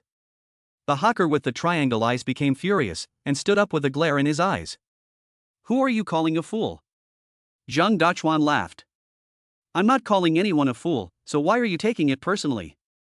Triangle-eyed was so angry that he rolled up his sleeves and was about to rush over to teach Zhang Dachuan a lesson, but then he glanced around and saw a familiar figure approaching them, and immediately abandoned the idea. Other vendors also discovered the situation one after the other, and they all quieted down, obediently guarding their own stalls like little sheep. One kind-hearted vendor even whispered to Zhang Dachuan, "Brother, the management Lu Peng is here. Don't pick a fight, just be obedient and don't jump around too much, okay? Otherwise you won't be able to work at your stall anymore. He's in charge of this area." Seeing this, a companion immediately said to the stall owner, "Niu Zhuang, you're being overly kind again. Have you already forgotten about the time Lu Peng fined you? Who cares what he does?" The honest stall owner nicknamed Niu Zhuang flushed slightly, scratched his head a little awkwardly, and although he returned to his own stall, he still couldn't help but quietly remind Zhang Dachuan, "Brother, remember to hold back. The king of hell is easy to meet, but the little devils are hard to deal with." Zhang Dachuan stared at the middle-aged man who was walking over, his gaze lingering on the other person's Mediterranean haircut. He asked curiously, "Isn't this a public place? How can he control us?" Niu Zhuang whispered in reply, "He has connections with the hospital leaders, so he occupies the sidewalk and parking spaces in front of the county hospital, encloses the land and governs us by charging stall fees. He also takes a share of our profits and leads a carefree life. If you want to set up a stall here, take my advice, just pay the money when asked. You can't fight City Hall. If you make friends with Lu Peng, you can set up your stall near the front door, which is a prime location." Zhang Dachuan nodded, then noticed that the man with the triangle eyes, who had made enemies with him, happened to be the one who had the stall near the front door of the hospital. He immediately understood and couldn't help but grin. It seems that setting up a stall is not an easy task. Sure enough, as Lu Peng approached, the fruit vendors rose to greet him, each showing a smile of ingratiation, offering cigarettes and fruit, vying with each other to curry favor. In particular, the vendor of peaches, Triangle Eyes, greeted him with a coy face, like a son meeting his father, calling out Brother Lu as he handed over a box of Furong Wang. Lu Peng accepted the gift from Sanjian with satisfaction and patted the guy on the shoulder. "Li, you've done a good job, keep it up, and I'll save the best stall for you in the future." Sanjian rubbed his hands together and smiled ingratiatingly, taking the opportunity to say, "Brother Lu, it doesn't matter whether it's a stall or not, the main thing is that I have to help you keep an eye on these guys. It's not easy for you to manage this place, and you can't let unscrupulous crooks come in and ruin your reputation." Chapter 13 No Bargaining. After saying this, he took a painful decision, endured the pain, and quietly handed over 100 yuan. Lu Peng understood at once what this son of a bitch wanted to say. Indeed, there is no such thing as a free lunch. He took the money without saying a word, and then lit a fresh Furong Wang cigarette, which he had just received. He narrowed his eyes and took a sip, and said, "Is that so? Tell me, which unscrupulous person has entered?" Triangle-eyed Zhang Dachuan. "This kid. He sells peaches just like me, but he sets the price at 41 jin. That's nothing but a ripoff. If someone who doesn't know any better falls for it, it'll be your reputation that takes the hit. 41 Gene for a peach? Lu Peng was shocked and immediately furious. He sold broken peaches as gold? Is there no law and order? Damn it, I wasn't consulted. With these words, Lu Peng walked towards Zhang Dachuan with long strides and his arms crossed. He decided to teach this newcomer a lesson and let the boy know that he, Lu Peng, was the one in charge of this 3-acre plot of land. Lu Peng arrived at the stall and looked down at Zhang Dachuan, who was crouching there, and said through his nose, "Kid, did you sell 41 caddies of peaches?" Zhang Dachuan nodded and replied, "Well, 41 caddies, no bargaining." Lu Peng laughed. "That's interesting. Everyone else sells their peaches for 4 yuan per caddy, but you're selling them for 40? You're engaging in malicious competition, you know? Now I'll give you 2 options, either pay 100 yuan for the stall, and sell your peaches at my price of 4 yuan per caddy, and I'll take 10% of your profits every day, or you can just get the hell out of here. You're not welcome in the county hospital as a dishonest businessman." Zhang Dachuan also laughed and unyieldingly retorted to Lu Peng. "The entrance to the county hospital is a public area where anyone can stay and set up a stall. Why should I pay you a stall fee? And, you don't do a single thing, so where do you get the face to ask me for any hard fee? Did you plant these peaches? Or did you bring me tea, water, and knead my shoulders and back?" Lu Peng was furious. "You brat, I have been the manager here for so long, and this is the first time I have seen someone so stubborn. What public area? I say this is a private area, and it is. You are setting up a stall on my property, so you should pay me management fees." Zhang Dachuan sneered. "If this is your property, then show me the land deed. If there is a land deed, then I will admit that this is your place, and you should pay me the stall fees without fail. If you can't show me the deed, then get the hell out of here and stop delaying my business. In front of so many people, you're not giving me face?" Lu Peng was so angry that his lungs were about to explode. No one here has ever dared to speak to him like that. He glared at Zhang Dachuan angrily and said, "Fine, you think I'm a sick cat if the tiger doesn't show its teeth? Today, I'll shut down your stall and kick you out of here." With that, Lu Peng lifted his foot and kicked Zhang Dachuan's peach basket. Zhang Dachuan was also furious. He was selling the peaches to help support his family, and he would not allow such vandalism. He got up with a shout and pushed Lu Peng with his hand. Lu Peng was pushed hard, lost his balance, fell heavily to the ground, and, as if by chance, sat on a rotten peach that someone had thrown away. His crotch was sticky and he was in a terrible state. "How dare you touch me?" Lu Peng broke through the barrier and pointed at Zhang Dachuan, screaming at the top of his voice. Zhang Dachuan's face was expressionless. "You kicked my peach, why wouldn't I dare touch you? I'm not even going to punch you. How dare you be so arrogant on Lu Peng's turf? Is this guy stupid?" The onlookers were completely shocked by this scene. They looked at Zhang Dachuan sympathetically. Well, this kid can't do business anymore. Dare offend Lu Peng, he will never be able to come to the county hospital again. This is the only lively place in Quanning County, and he is cutting off his own livelihood. Triangle Eye was even more afraid of chaos, jumping up and down, shouting at the top of his voice. "Assault! Assault! This treacherous peach seller is assaulting people. Everyone come and have a look." Lu Peng was feeling ashamed at the moment, with rotten peaches in his pants, and when he heard what Triangular Eye said, he exploded on the spot. "At a time when I am so humiliated, you call people to gather around and watch. What is your intention?" "Shut up, what are you barking at?" Lu Peng got up in a hurry, rushed forward and gave Triangular Eye 2 slaps in the face. "Don't fuck with me. I will handle my own business." Triangle Eyes covered his face in distress and dared not yell again. Lu Peng turned around, pointed at Zhang Dachuan with disgust and said, "You little brat, if you're capable, just wait for me. Don't run. I'll make sure someone deals with you." After saying this, Lu Peng quickly ran towards the hospital security office. If he didn't teach this kid a serious lesson today, how would he be able to deter these slick and mercenary vendors in the future? The vendors all watched Lu Peng's comical and miserable appearance, especially the slimy, shit-like substance on the back of his butt, and they all felt great, laughing out loud. Niu Zhuang, who had previously pointed Zhang Dachuan out, hurriedly reminded him. "Brother, you'd better leave now, otherwise Lu Peng will call someone and you won't be able to leave. He has connections at the hospital, and the hospital security guards all listen to him." Zhang Dachuan was unafraid and confident. What's there to be afraid of? If we're capable, we'll make a big deal out of this. When the sky is torn open, I'll see which hospital leader with no medical ethics is standing behind him. Niu Zhuan listened and stamped his feet. Oh, this is no time to show off.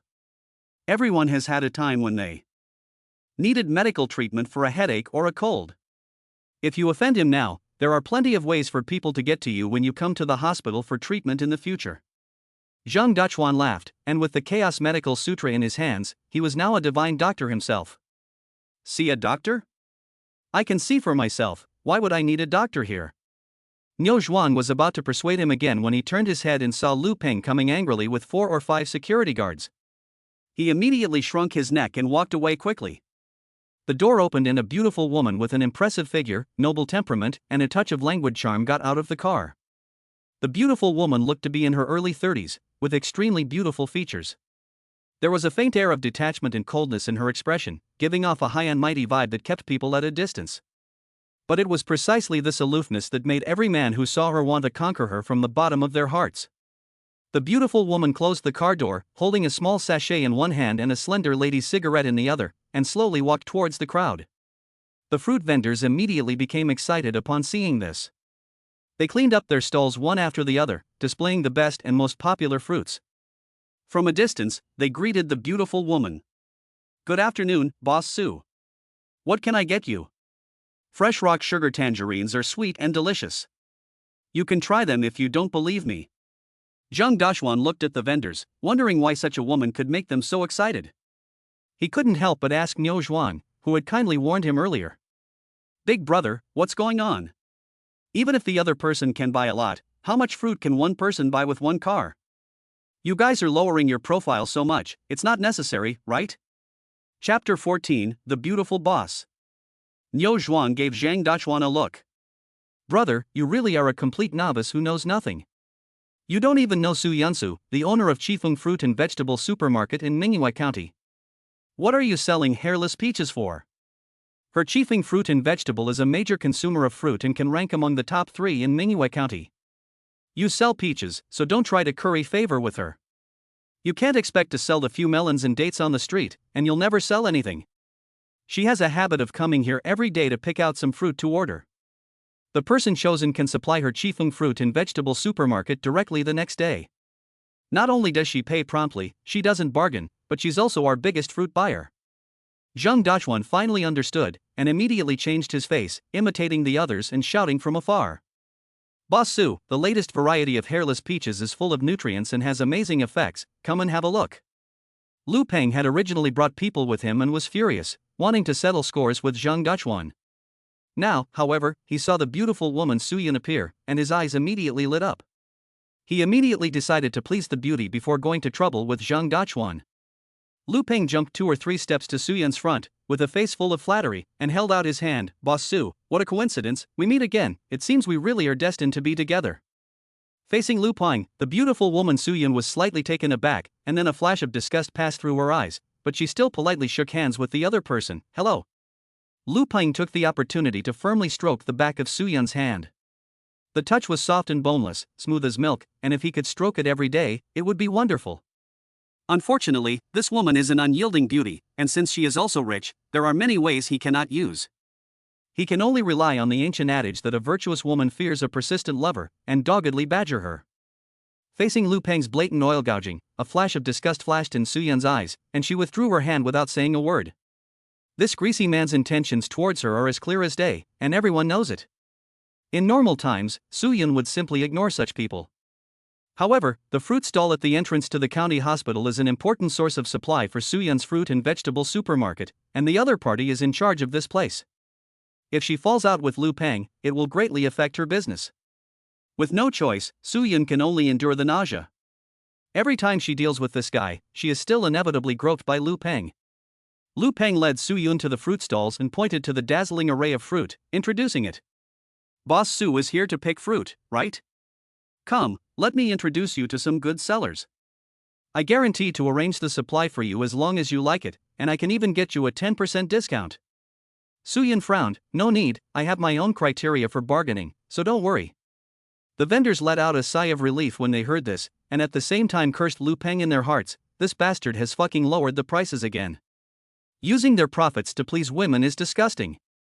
Lu Peng warmly ignored the cold shoulder, but he didn't feel embarrassed at all. Like the owner, he introduced each fruit stall to Su Yun, praising people like the triangle-eyed man who was on good terms with him, while disparaging those who were not on good terms with him, both explicitly and implicitly. His words were misleading. Fortunately, Su Yun, the owner of the fruit and vegetable supermarket, had her own opinions and vision. She turned a deaf ear to Lu Peng's chatter, and busied herself inspecting the fruit and placing orders. She quickly placed most of the orders for the goods to be delivered the next day. Just as Su Yun was about to finish her business for the day and drive off, a faint fragrance suddenly drifted over from afar. The scent of the peaches immediately caught Su Yun's attention. She turned her head and saw Zhang Dachuan's stall at the end of the fruit stall. Without thinking, Su Yun walked over, becoming more and more certain that the pleasant fragrance she was feeling came from the peach basket in front of Zhang Dachuan. "What a fragrant peach, boss, how much do you sell these peaches for?" Su Yun asked Zhang Dachuan as she approached. Without waiting for Zhang Dachuan to answer, Lu Peng, who had followed closely, quickly interrupted with a twirl of his eyes. "Boss Su, I don't recommend you buy this kid's peaches. There's something wrong with his peaches, you'll get into trouble if you eat them." Boss Su tilted her head, her eyes cold as she asked, "Are you so sure? Have you eaten his peaches?" Faced with Boss Su's questioning, Lu Peng was at a loss for words. If he said he had, the lie would be untenable. If he said he hadn't, then he would be confirming his slander. Su Yun saw Lu Peng's reaction and knew that he was talking nonsense. With a contemptuous smile, she turned her head and asked Zhang Dachuan, "Young boss, tell me about your peaches. What's the price? If it's suitable, I'll order your goods. Here's my chance." Zhang Dachuan suppressed his excitement and smiled at Su Yun. "My hairless peaches are grown in my own fields. They are pure and natural, free of pollution and pesticide residues. They are healthier than I am, and they taste great. They are much sweeter than ordinary peaches," Zhang Dachuan said, and casually took a peach out of the basket and handed it to Su Yun. "If you don't believe me, Boss Su, you can try it yourself." Looking at the bright red peach in front of her, and smelling the enticing fragrance that emanated from it, Su Yun couldn't help but feel an uncontrollable urge to eat. She couldn't resist reaching out to take the peach and bring it to her lips to taste it. However, Lu Peng, who had reached out his hand, stopped her, saying, "Boss Su, this peach hasn't even been washed, it's very dirty, you mustn't eat it. You could get sick if you eat it." This time Su Yun was really angry. She slapped Lu Peng's arm away and said coldly, "Mr. Lu, please pay attention to your own status. When did you start meddling in my affairs?" After saying that, she directly opened her cherry lips and bit a piece off the red and dazzling peach. The next second, along with the entrance of the sweet and refreshing peach juice, it made Su Yun's eyes widen. She looked at Zhang Dachuan in disbelief and couldn't help but praise. "It's delicious, so delicious. I've never tasted such sweet, juicy peaches before. What kind of peach is this? The texture is really great." Next, the peach flesh went down her throat. Su Yun felt an indescribable warm current flow to her lungs, as if they were being massaged, which was extremely comfortable. She widened her beautiful eyes and couldn't help but praise it again and again. Zhang Dachuan was overjoyed. Just as he was about to reply, he saw Su Yun's face suddenly turn pale, and she covered her mouth and coughed violently. Not only that, her fair face suddenly turned red as blood, and the veins on her swan-like neck were exposed, looking very painful. At first glance, it was caused by the peach she had just eaten. Chapter 15, The Generous and Beautiful Boss. This took everyone present by surprise. Lu Peng was even more shocked and angry. He pointed at Zhang Dachuan and ordered the hospital security guards behind him. "Boss Su has been poisoned. Catch this guy and call the police. How dare he sell poisonous peaches in broad daylight at the county hospital? He is practically lawless." The security guards did not dare to be negligent and immediately rushed towards Zhang Dachuan. Zhang Dachuan did not expect this either and hurriedly said, "Lu Peng, don't make groundless accusations. My peaches are fine, and Boss Su is just coughing." Lu Peng didn't care whether it was true or not. He wanted to take advantage of the situation to teach Zhang Dachuan a lesson. He shouted at once, "Ridiculous! She coughed just after eating your peaches, not before. How can you say it's not your problem? Arrest him and break his legs. Don't let the culprit get away. And smash these 2 baskets of peaches so he can't harm anyone else." Zhang Dachuan was furious. Anyone who dares to touch my peaches will get a beating. I'll see who dares. Just as the two sides were on the verge of a fight, a voice suddenly said, "Let him go, I'm fine." Everyone looked in the direction of the voice and saw Su Yun, who had just been coughing and was in excruciating pain. Not only had she stopped coughing, but she was also unusually energetic. Her eyes, in particular, were shining brightly as she stared at Zhang Dachuan's peaches, as if she had found some kind of treasure. She could clearly feel that the peach had nourished her lungs, but she had been a long-time smoker, and her lungs had long been damaged by nicotine. That was why the effect had been so strong, causing her to cough like crazy. At the moment, her breathing was smooth and effortless, and she felt relaxed all over. Su Yun, with her extremely keen sense of smell, immediately realized the huge commercial value of the peaches. She pushed past the security guards and came up to Zhang Dachuan and asked, "I'll take all the peaches you have." Lu Pang was taken aback and quickly interrupted. "Boss Su, haven't you looked at other places? I have several other good sellers of peaches here." "No need to look, I'll take the peaches from this family." Su Yun gave Lu Peng a cold look and decisively refused. Lu Peng was extremely depressed, but he dared not offend Su Yun and could only sulk and shut up. Su Yun turned to Zhang Dachuan and asked, "Young boss, name your price." "The deal is done." Zhang Dachuan was extremely excited, but still smiled calmly on his face. 40 yuan per caddy. Seeing this, Lu Peng on the side laughed again. "Idiot, whoever buys 41 caddies is an idiot. Boss Su, he's making a fool out of you." Hearing this, Su Yun looked at him with disgust and retorted, "So what if I'm a fool today?" She was indeed a little shocked just now, but when she came back to her senses, she understood that these peaches were worth this price. After the words fell, Lu Peng was suddenly unable to say a word, and his face turned ashen. He had actually been repeatedly slapped in the face today by Zhang Dachuan in front of so many people. Thinking about this, he couldn't help but glare at Zhang Dachuan with hatred and clenched his fists. At this time, Su Yun looked at Zhang Dachuan again and said with a smile, 41 caddies. I can accept that price too. If you agree, you can go to the store with me to make the transaction now. Zhang Dachuan said. Okay, I'm fine with that. He leaned over and picked up the 2 baskets of peaches, and looked askance at Lu Peng and the others with his triangular eyes. Now let's talk about it again. Who is the fool here? Lu Peng trembled with anger, but he couldn't let it show. Su Yun was a famous businesswoman in Mingyue County, rich and clever, and compared to her, they were the real fools. As he watched Zhang Dachuan leave with Su Yun, a flash of hatred appeared in Lu Peng's eyes. This newcomer had humiliated him today, and if he didn't get his pride back, how would he ever get these fruit vendors to do what he wanted?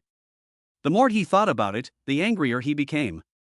So he walked over to an unoccupied area, took out his phone and made a call. Hello, brother son? I need a favor from you, my friend. I need you to teach someone a lesson. Money is no object. Zhang Dachuan followed Su Yun and soon arrived at the Qifeng Fruit and Vegetable Supermarket. This large supermarket in the Shernan Street Market had 4 entrances and exits and handled 1/3 of the fruit and vegetable sales in the entire Mingyue County, making it very profitable. Su Yun led Zhang Dachuan all the way through the market, and soon they arrived at the electronic scales in the corner of the supermarket. Zhang Dachuan placed 2 baskets of peaches on the scales, and they weighed exactly 75 jin. Su Yun then turned to her female assistant, who had hurried over upon hearing the news, and said, Go, get 3,000 yuan. The female assistant looked at the scales and exclaimed in surprise. 3,000, boss, these are just hairless peaches, why are they so expensive? Other people only charge 3 or 4 yuan. Su Yun waved her hand and gave a strong order in an unquestionable tone. I want his peaches. No more nonsense, go get the money. The female assistant had no choice but to turn around and get the money. At this time, Su Yun's phone rang. She glanced at the caller ID, looked apologetically at Zhang Dachuan, and walked over to answer the phone. Zhang Dachuan waited idly, but his ears couldn't help but listen to Su Yun's conversation. Don't worry, teacher, I will definitely go to the parents' meeting tomorrow. I'm sorry to trouble you about my daughter, Yin. Her father, Yin's father, can't make it. Yin? Father? Zhang Dachuan looked at Su Yun's attractive back in surprise, a little surprised that such a beautiful woman was already a mother. He wondered what kind of man was lucky enough to marry such an able woman. He didn't notice that Su Yun's eyes suddenly had a hint of resentment when she mentioned Yin's father. Chapter 16, Why Should I Save You? A moment later, the female assistant brought 3,000 yuan, and Suyun had just finished the phone call. She handed the 3,000 yuan to Zhang Dachuan and said with a smile, I don't know how to address the young boss, is it convenient to leave a phone number? If the market response to your peaches is good, I plan to purchase them on a long-term basis. Zhang Dachuan shook his head. Boss Su, just call me Zhang Dachuan, I don't have a phone. If you want the peaches tomorrow, I can deliver them to you. He was a fool before, and his family was poor, so how could he possibly have a phone? Suyun didn't know this reason, and just thought that Zhang Dachuan was deliberately refusing. Her smile froze, and she was slightly frustrated. However, Suyun didn't take this matter to heart. Although she saw the commercial value of Zhang Dachuan's peaches, how the market would actually perform would depend on tomorrow's performance. So, after a moment's thought, Suyun said to Zhang Dachuan, Tomorrow my daughter's school has something going on, so I probably won't be able to make it. How about the day after tomorrow? You can come then, and we can talk about the cooperation then. Zhang Dachuan was very happy to hear this. He didn't realize that just using some of the spirit liquid from the chaotic jade plate would allow him to sell his peaches at such a high price. After getting the money, Zhang Dachuan planned to go home.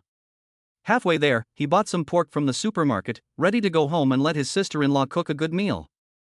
When he passed a skin-care store, Zhang Dachuan had a sudden idea and went in to buy a set of skin-care products. The shopkeeper thoughtfully gave him a box of small gifts and mysteriously told Zhang Dachuan that they were good things. Zhang Dachuan was overjoyed and just thought that they were some free samples from the store, so he left without taking a closer look. On the way back, Zhang Dachuan felt the wind blowing in his face, which was exceptionally refreshing. Zhang Dachuan was riding a tricycle and had just exited the main road of the county when he was about to turn onto the road to Xiushan village, but was stopped by a few people. In the orange glow of the setting sun, 4 or 5 men stood in the middle of the road, smoking and looking carefree. The one in charge had a sharp face and a red haircut, and was carrying a baseball bat on his shoulder. When he saw Zhang Dachuan riding his bike, the man with the comb-over put his baseball bat across his shoulders and stopped Zhang Dachuan. Stop! You're selling peaches. Zhang Dachuan slammed on the brakes and stopped, surveying the men in front of him. Who are you and what do you want with me? The man with the comb-over laughed. Sorry, brother, someone is paying to buy your arms. Zhang Dachuan frowned, and as he was about to ask for clarification, he saw a man slowly walking out of the grass not far away. It was none other than Lu Peng, whom he had just met not long ago. Looking at Zhang Dachuan, Lu Peng cocked his chin in a smug manner. Country bumpkin, weren't you quite arrogant before? Let's see you be arrogant again. Before our son brother strikes, you'd better kneel down and kowtow to me and apologize, and I'll spare your life. Zhang Dachuan understood that these people had obviously been hired by Lu Peng. Nothing new under the sun. He had just made Lu Peng lose face, and it would be unreasonable for the other party not to get their own back. However, Zhang Dachuan was not afraid. He thought of the evolutionary power in the jade plate of chaos in his chest, full of confidence, parked his tricycle and said to himself, It's just right to try my hand against you. Seeing this, Lu Peng immediately hid behind the rooster crown man. He had suffered at the hands of this kid before and knew that Zhang Dachuan was a bit of a tough nut to crack. However, thinking about Sun Jianfei, whom he had hired, Lu Peng felt reassured. Last time, a prickly vendor like Zhang Dachuan crossed him at the county hospital, and Lu Peng asked Sun Jianfei to intervene. He originally only wanted to teach that person a lesson, but Sun Jianfei got carried away and broke the person's leg. Afterwards, he strutted around as if nothing had happened, which showed Sun's tough background. With Sun there, how long could this country bumpkin be arrogant? Immediately, Lu Peng pointed at Zhang Dachuan and said to the guy with the combed-over hair, Brother Sun, this is the kid. Could you and the brothers teach him a good lesson? The guy with the combed-over hair nodded, held his baseball bat and walked towards Zhang Dachuan with a sneer, saying as he walked, Kid, I'm sorry, I'm paid to take the blame for you. It's just your fault for being a poor country bumpkin. In your next life, remember to be born into a good family and stop being a poor farmer. Zhang Dachuan frowned and said coldly, Cut the crap. Counting back 3 generations, whose ancestors didn't work the land? You good-for-nothing rascal has no right to slander your peasant grandfather. The guy with the comb-over was furious. You've got some nerve. I'll see if you can still be so tough when you're on your knees begging for mercy. My brothers, get him. Show this kid the evils of society. Several of his subordinates promised with a bang and were about to rush towards Zhang Dachuan. And at this critical moment, a voice suddenly came from afar. Sun Jianfei, you all stop. Everyone turned their heads in surprise and saw 4 people carrying a stretcher on the other side of the road, hurrying towards this side. The voice that threatened just now was emitted by the person on the stretcher. When they arrived, the crested head looked at the person lying on the stretcher and was suddenly shocked. Boss, what happened to you? Wang Tiabiao lay pale and lifeless on the stretcher, his lips blue and his eyes sunken in black. He pointed at Zhang Daxuan and said weakly to the man with the combed-over hair. I need to speak to him. Tell your men to stand back. Lu Peng recognized Wang Tiabiao at this point and was overcome with joy when he saw that he had also come to find Zhang Daxuan. It seems that this bumpkin has also offended Wang Tiabiao, so he is dead today. Lu Peng walked over to the stretcher in a few quick steps and said excitedly. Brother Biao, did you also come here to settle scores with this kid? That's great, he's an insolent guy who just caused trouble on my turf. I must teach him a lesson today. As soon as he finished speaking, he noticed that Wang Tiabiao was looking at him with cold eyes. He felt a little strange, and then the skinny monkey next to him slapped him in the face. Lu Peng was stunned. He covered his face and said in confusion, Brother Biao, why did you hit me? The skinny monkey slapped him again with his backhand, knocking Lu Peng to the ground. Wang Tiabiao stood up with the help of a few subordinates. Raising his voice, he said with a sinister tone, You blind thing, I'm hitting you. You even dared to offend Dr. Zhang, I think you're tired of living. Lu Peng was even more confused. He pointed at Zhang Daxuan and said, Brother Biao, you've mistaken the person. This is just a country bumpkin selling peaches. How could he be a miracle healer? You can't be fooled. As soon as Lu Peng finished speaking, he was already picked up by the skinny monkey. Then, left and right, loud slaps were slapped on his face, making Lu Peng cry for his mother. Wang Tiabiao, on the other hand, fell to his knees before Zhang Daxuan with a thud and begged with kowtows. Please, Dr. Zhang, save me. Save my life. I'll never do it again. It turned out that after Wang Tiabiao suddenly fell ill last night, he was rushed to the hospital for emergency treatment.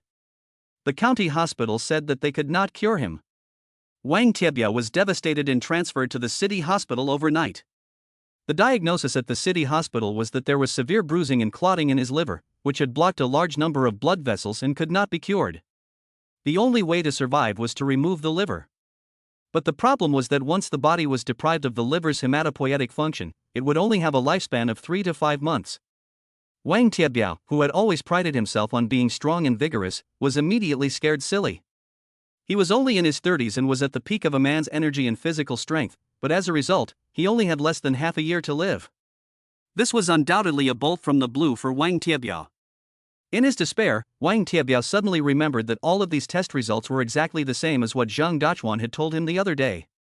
Since Zhang Daxuan could see through his physical condition at a glance, there might be a way to cure his illness. So, after Wang Tiabiao returned from the city hospital, he had Skinny Monkey and the others carry him and went to Xiushan village to beg Zhang Daxuan for his life. Unexpectedly, he ran into the scene just now as soon as he left Mingyue County. Looking at Wang Tiabiao kneeling in front of him, Zhang Daxuan gave a cold smile. I can indeed save you, but why? Chapter 17, Never Offend Dr. Zhang. As soon as Wang Tiabiao heard that Zhang Daxuan could save him, he was overjoyed. He didn't care about saving face, and in front of so many people, he began to kowtow and apologize to Zhang Daxuan. Dr. Zhang, what happened that day was all my fault. I shouldn't have provoked the doctor. Please be merciful and save my life. I will repay you no matter what, I will give you as much money as you want. Please, Master Zhang. Money? I do need money. Zhang Daxuan raised his eyebrows and pretended to ponder for a moment before saying. Okay, if you get 50,000 yuan right now, I'll save your life. Zhang Daxuan thought he was asking for a lot, but little did he know that Wang Tiabiao agreed without even thinking. No problem, 50,000 is fine. 50,000 to save his life, what a bargain. Wang Tiabiao turned around and glared at the skinny monkey. Li Ho, get the money. The skinny monkey nodded vigorously and quickly took out 5 stacks of bundled banknotes from the bag he had brought and respectfully handed them to Zhang Daxuan.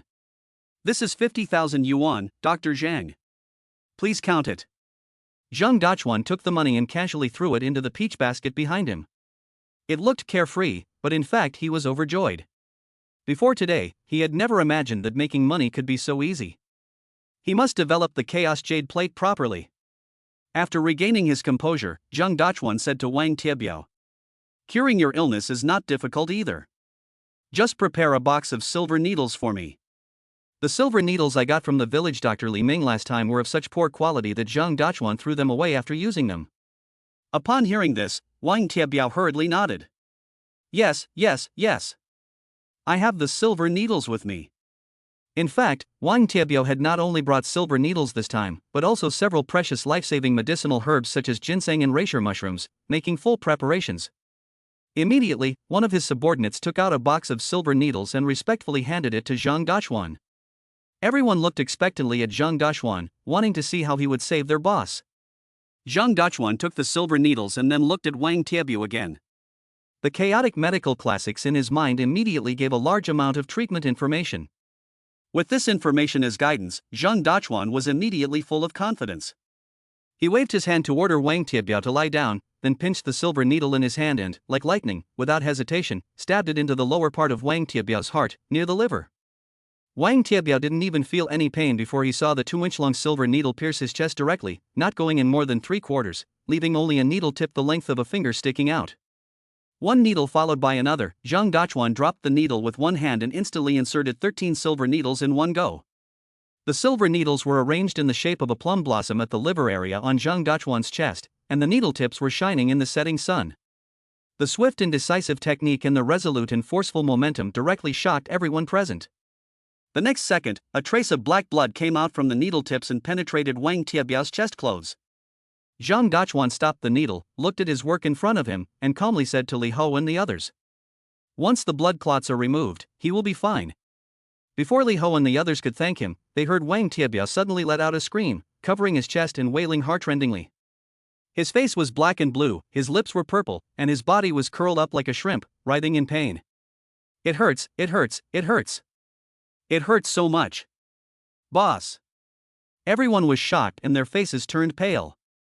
Lu Peng seized the opportunity and pointed at Zheng Dachuan and said to the others, including the guy with the combed-over hair, "Brother Sun, this guy obviously doesn't know anything about medicine. He's harming Brother Biao, let's get him. He's just a peach farmer, how would he know how to cure people? You've all been fooled by him." Sun Jianfei was furious. "Brothers, get him. Avenge the boss." Saying this, he raised his baseball bat high and charged at Zheng Dachuan. Zheng Dachuan snorted, and with lightning speed, he threw out his leg, sending Sun Jianfei flying. He pointed at Wang Tiebiao and roared, "Look fucking carefully, is he better or not?" The crowd looked at Wang Tiebiao again, and were shocked to find that his face had actually improved. His chest was covered in black blood, but his face had returned to normal. Although he was weak, his eyes were bright, and it was obvious that he was better. Wang Tiebiao also recovered from the pain, feeling the vitality and ease in his body. His lips trembled with excitement. I'm fine. It turned out that the sudden, intense pain just now was caused by the sudden influx of fresh blood after the blood congestion in his liver was removed. And now that the liver is once again full of fresh blood, Wang Tiebiao's illness is completely cured. Feeling the state of his body, Wang Tiebiao couldn't help but glare angrily at Sun Jianfei. "Who the hell told you to touch Dr. Zhang? Are you tired of living? Apologize to Dr. Zhang right now." Upon hearing this, Sun Jianfei hurriedly looked at Zheng Dachuan and respectfully apologized. "I'm really sorry, Dr. Zhang. I was just too nervous just now. Please forgive me. I offended you, so I'll listen to whatever punishment you want to give me." Zheng Dachuan also understood that Sun Jianfei was just being careless out of concern, so he didn't bother to argue and waved his hand to let it go.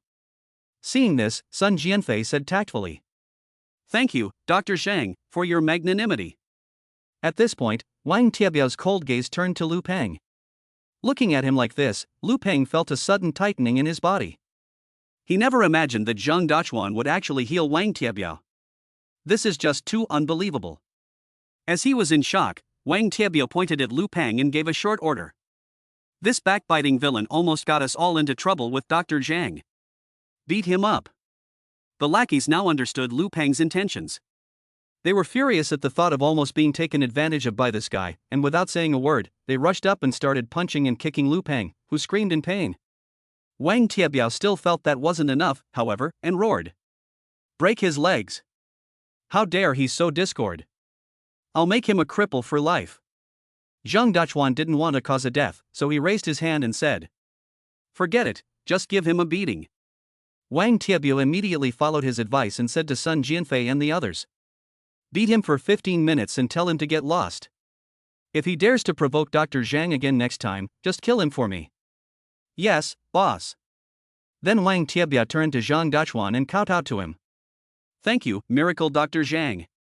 You saved my life today, and you are like a second parent to me. I can never repay you for your great kindness. If you ever need anything from me in the future, just let me know, and I, Wang Tiebyo, will be happy to help in any way I can." Zhang Dachuan only wanted to get paid to save the man's life, and for the time being, he didn't want to get too involved with Wang Tiebya. Frowning, he waved his hand to stop him. "That's enough. You've paid for my treatment, and our debts are settled. No one owes anyone anything. Heaven is watching over good and evil. You got that disease as punishment from the gods. If you want to live a long life, you'd better stop doing evil deeds, or no one will be able to save you next time." Wang Tiebya was now afraid to disobey Zhang Dachuan, and hurriedly nodded in agreement. Yes, what the great Dr. Zhang is saying is right. I promise I'll never do evil again." Zhang Dachuan said calmly, "Your promise means nothing to me. Just keep it to yourself." With that, he got on his tricycle and rode off. Zhang Dachuan didn't want to have anything to do with Wang Tiebyo, but Wang Tiebyo didn't want to sever his ties with Zhang Dachuan just like that. With such a highly skilled divine doctor around, he was like having several extra lives. Wang Tiebyo watched Zhang Dachuan's back disappear until he couldn't see it anymore, and then he came back to his senses. He turned his head to look at his subordinates around him and said lightly, "Zhang the divine doctor is my savior. I dare not offend him in the future. Whoever dares to offend him will be killed." "Got it." Upon hearing this, the rooster-crowned Sun Jianfei and the skinny monkey Li Ho and the others were silent with fear. "Yes, boss." Chapter 18, Two Pieces of Good News. Zhang Dachuan almost walked home in the last rays of the sunset. Once he entered the house, he saw the light in his sister-in-law Jiang Wantu's room was on, so he happily knocked on the door. "Sister-in-law, you're not asleep yet, right? I have some good news for you." Immediately, there was a somewhat panicked voice from the room, accompanied by the sound of splashing water. "Hold on, I'll be right there." Hearing the sound of water, Zhang Dachuan's mind immediately and uncontrollably conjured up the stunning scene of Jiang Wantong getting out of the shower that day, and his heart couldn't help but flutter. A moment later, Jiang Wantong opened the door. She hung her head slightly, her face flushed, and water dripping from the ends of her hair. "Dachuan, what good news is it that you have to tell me now?" She thought in her heart that Zhang Dachuan had come to fulfill their agreement, so she was especially nervous. However, Zhang Dachuan had not thought in that direction at all. He excitedly walked into Jiang Wantong's room and then took out all the money he had earned that day, saying happily, "Sister-in-law, look. This is the money I earned today. I can earn money." Looking at the stack of red banknotes in Zhang Dachuan's hand, Jiang Wantong's mouth opened wide in surprise, and she asked in shock, "Dachuan, you earned this money? How did you earn so much?" Zhang Dachuan smiled and replied, "I earned it selling peaches today, a full 3,000 yuan. But I spent 200 yuan on some meat and bought you a skincare set." Jiang Wantong didn't believe him at all. To earn 3,000 yuan selling peaches, she knew that Zhang Dachuan would have to sell at least 1,000 caddies of peaches. She was worried that Zhang Dachuan had fallen into some kind of scam. Or maybe he was cheated by the Ma family and took out a loan from a loan shark. When she thought about this, Jiang Wantong became more and more anxious. Jiang Wantong looked at Zhang Dachuan seriously and asked, "Dachuan, don't lie to your sister-in-law, just tell me where this money really came from. You mustn't do anything stupid, there's no such thing as a free lunch in the world. If this money came from an improper source, you tell your sister-in-law, and we can turn back in time, there might still be room for reconciliation." Zhang Dachuan didn't expect Jiang Wantong to react so strongly, and he felt a little strange. At the same time, he earnestly explained, "Sister-in-law, I'm telling the truth. This is really the money I made selling peaches. I sold 75 caddies of peaches for 41 caddies. The other person is the boss of the fruit and vegetable supermarket in the county, and he gave me the money himself." Jiang Wantong was about to cry with anger, and she said angrily, "I know better than you what's going on in our peach orchard. I don't care if you sold 41 caddies, if you can sell 4 caddies, I'll consider you capable." You better tell me honestly where this money came from. Zhang Dashwan was at a loss for words, and could only raise his hands and swear. Sister-in-law, I swear to God that this money is indeed the money I made selling peaches. There is nothing false about it. And, our peaches have now become especially delicious, not as bad as you think. Seeing that Zhang Wanong was about to scold herself again, Zhang Dachwan hurriedly put a hand on her shoulder and said, Don't rush to scold me, just come with me to the peach garden tomorrow and see for yourself. After you eat the peaches I grow, I guarantee you'll change your mind. After saying this, Zhang Dachwan took out the skin care products and handed them to Zhang Wanhong. Sister-in-law, look. I bought you skin care products, including hand cream, sunscreen, and so on. In addition, they also included a small gift, all for you. You have worked so hard for the family for so long, taking care of me without complaint. You were once as beautiful as a flower, but now your hands are rough. You must take good care of them in the future. Looking at the complete set of skin care products in front of her and feeling Zhang Dachwan's heartfelt concern, Zhang Wanong was deeply moved. No matter where the money came from, the fact that he was willing to care about her was 100 times better than that 1,000-knife Zhang Shutao. Taking a deep breath, Zhang Wanong dispelled some of her worries and accepted Zhang Dachwan's gift. She blushed and spoke in a mosquito-like voice. Dachwan, I understand your feelings. I have no complaints about living with you. In a week at most, I'll get my body in shape and find a suitable time to get things done. Don't worry, okay? Zhang Wanong knew full well that although she was not yet fully prepared, time was running out.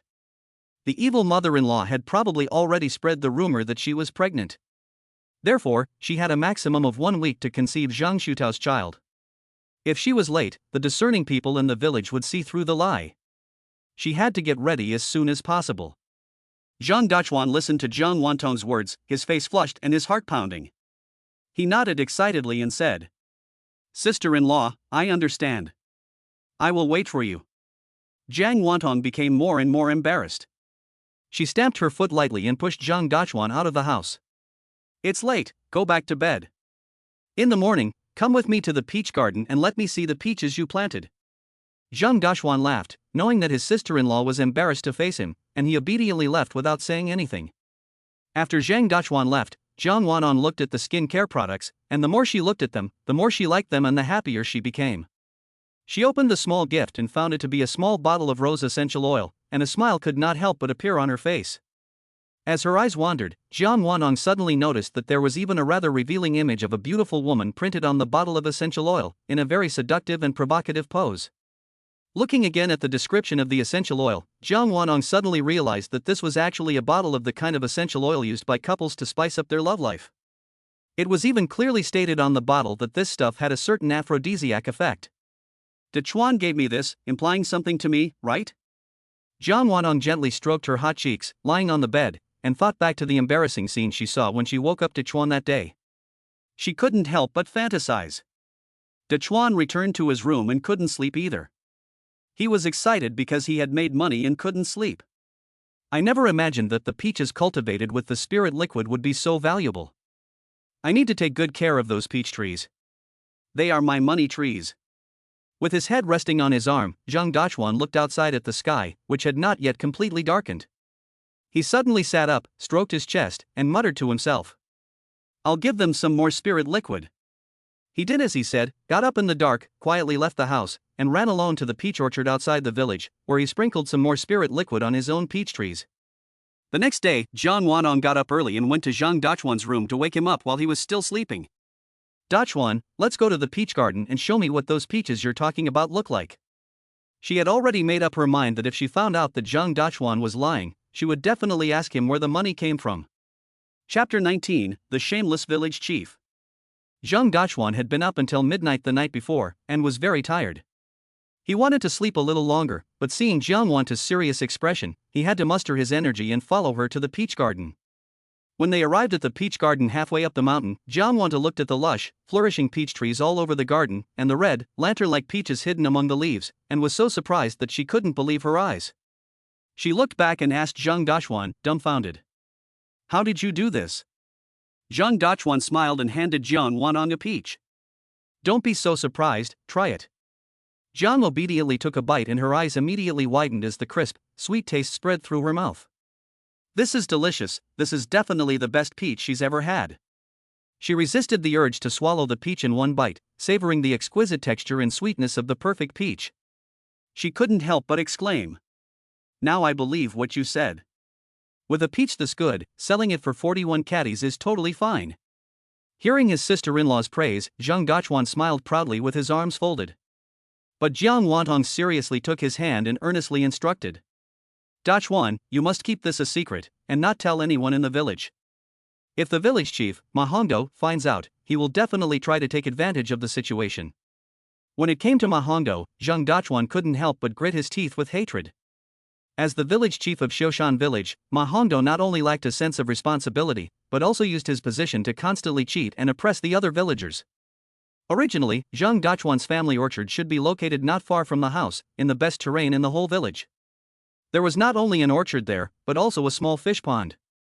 It was painstakingly cultivated by Zhang Dachuan's grandmother when she was alive. But after Zhang Dachuan's grandmother passed away, Ma Hongdo bullied Zhang Dachuan for being stupid and took over the management of the orchard. Zhang Shutao, who was addicted to gambling, sold the orchard to Ma Hongdo at a low price not long after he got it. In the end, the orchard that should have belonged to the Zhang Dachuan family ended up in Ma Hongdo's hands, and what Zhang Dachuan got was the peach orchard in the village chief Ma Hongdo's house, which could not be more remote. If you say there is nothing between these two people, Zhang Dachuan would never believe it. Fortunately, he and his sister-in-law were hardworking, so they could barely make a living from the peach orchard. "I must get that orchard back with my own hands." Zhang Dachuan looked in the direction of Xiushan village and thought to himself. Looking back, Zhang Dachuan felt Jiang Wantong's worried gaze and nodded with a smile.